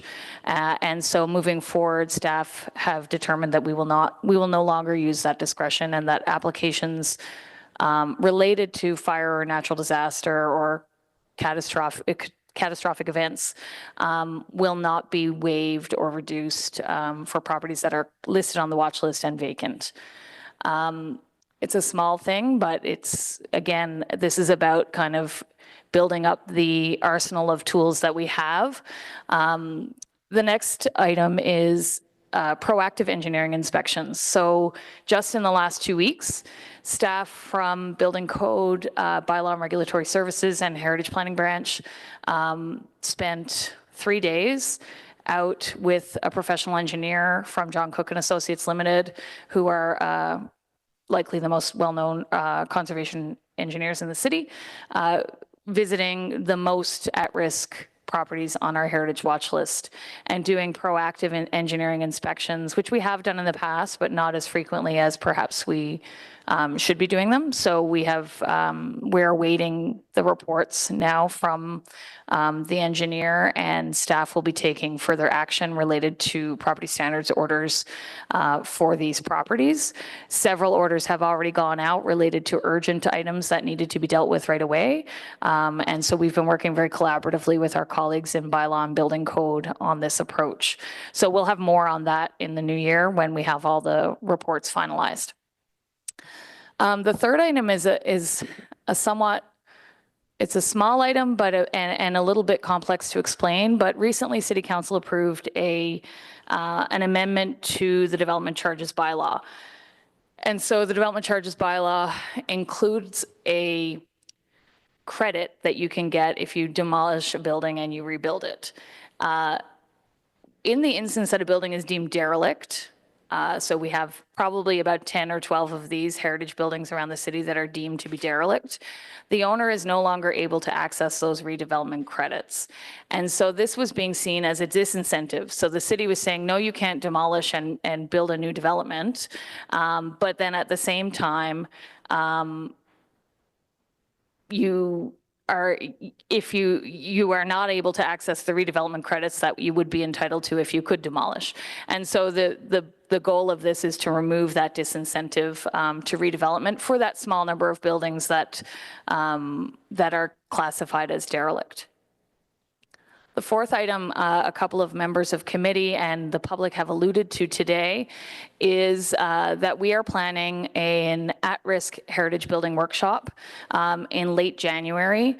This is intended to be a bit of a meeting of the minds on this issue with members of the public, community associations who have heritage conservation districts in them and who deal with these issues on a daily basis. We're working with Heritage Ottawa as well to help us kind of plan the agenda for this meeting, as well as the chair and the vice chair of this committee. And we're at this point, the agenda has not yet been set, but the goal is to sort of do a bit of public education about what are the tools that we currently have, and then have a really kind of frank and open discussion about brainstorming for what else could we do. So that's in the works for the end of January. And then the final item is a special meeting with Global Affairs Canada. And so committee members may remember last year the demolition of 235 Mariposa, which was owned by the High Commission of Uganda in Rockcliffe Park without a heritage permit. And so that's just one example of many that are on our heritage watch list. I would I would estimate maybe a quarter to a third of the properties on the watch list are owned by foreign governments or are diplomatic properties. And so we are engaging in January again with Global Affairs Canada to talk a bit about strategies for how we can better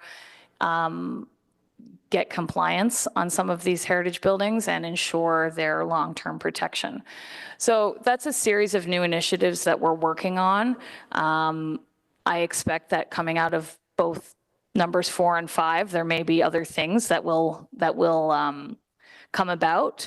But essentially, I think staff has heard loud and clear from the committee and the community that there's a desire to do more, and we are trying our best to do more, and we're open to any and all suggestions. We may not be able to implement them, but at this point, I think every little bit will hopefully help us prevent future versions of 79 Geeg and other similar properties in the city.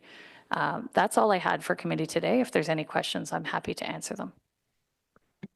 I really appreciate the presentation and frankly the commitment of staff to really work on this issue that bedevils and challenges us. So thank you so much for that presentation. You do have some questions potentially from Councillor Troster. Yeah, so just to be clear, thank you so much for this. So you say you want to meet with Global Affairs Canada, so that's to deal with buildings that are owned by foreign countries? Like yes, embassies? Specifically, sorry, through you, Mr. Chair, specifically properties that are either owned by foreign governments or have diplomatic status that are listed on our heritage watch list, so designated properties. Yeah, that's really important in my ward. And it's not just the actual buildings, it's the maintenance of the property itself. I'm always hearing about overgrown grass on the abandoned Syrian embassy, or, like properties that have been abandoned by other international governments that are not maintained, that are in the middle of a downtown street, and we can't enforce basic bylaws. So I do appreciate your assistance, because it is incredibly tricky, and I think that's something we need to tackle as a city, because I know Councillor King's ward, Councillor Plant's ward, and my ward have these internationally owned properties, and they're a constant problem when they're not maintained. So thank you. Thank you so much, Councillor Leeper. Thank you very much. Really briefly, I'm looking at Linda again. The mention was made of community associations that have heritage conservation districts. Can it be broadened beyond that? I'm just taking a look at our ward where McGee House and the Ashcroft Convent are two obvious problems, not to mention that we also have that stretch of diplomatic residences. Can Dave and Linda be invited to attend that? That's a really good idea. Linda's already on my list from her Heritage Ottawa work, but yes, we can do that. Thanks, Chair. Thank you so much. And I really want to once again thank staff for the work that they're doing. We have identified a real issue. I think, in terms of the policy solutions, they are better when they are informed by our residents and by the heritage community. And we're working to do that, to have that at-risk heritage building workshop at the end of January. I believe there's a tentative date of January 28th. So I'm really excited to see this workshop emerge. I guess the legacy of the former Mayor's Task Force on Heritage that would meet annually. So the idea here is to continue to put the focus on properties where we are seeing demolition by neglect, and ascertain new strategies and new ways of really dealing with this challenge that I said definitely bedevils our city. And I can definitely speak from a lot of experience. So thank you, Councillor Troster, for your comments on this around properties, abandoned properties, neglected properties that impact neighborhoods. They do create substantive challenges, but I think we're up for addressing those substantial challenges and having conversations on how to go forward. So I really just want to thank staff for their work and for this presentation. So thank you so much for to the committee for indulging a few minutes on this item. we are near the conclusion of our meeting. So are there any notices of motion? I see none. Are there any inquiries?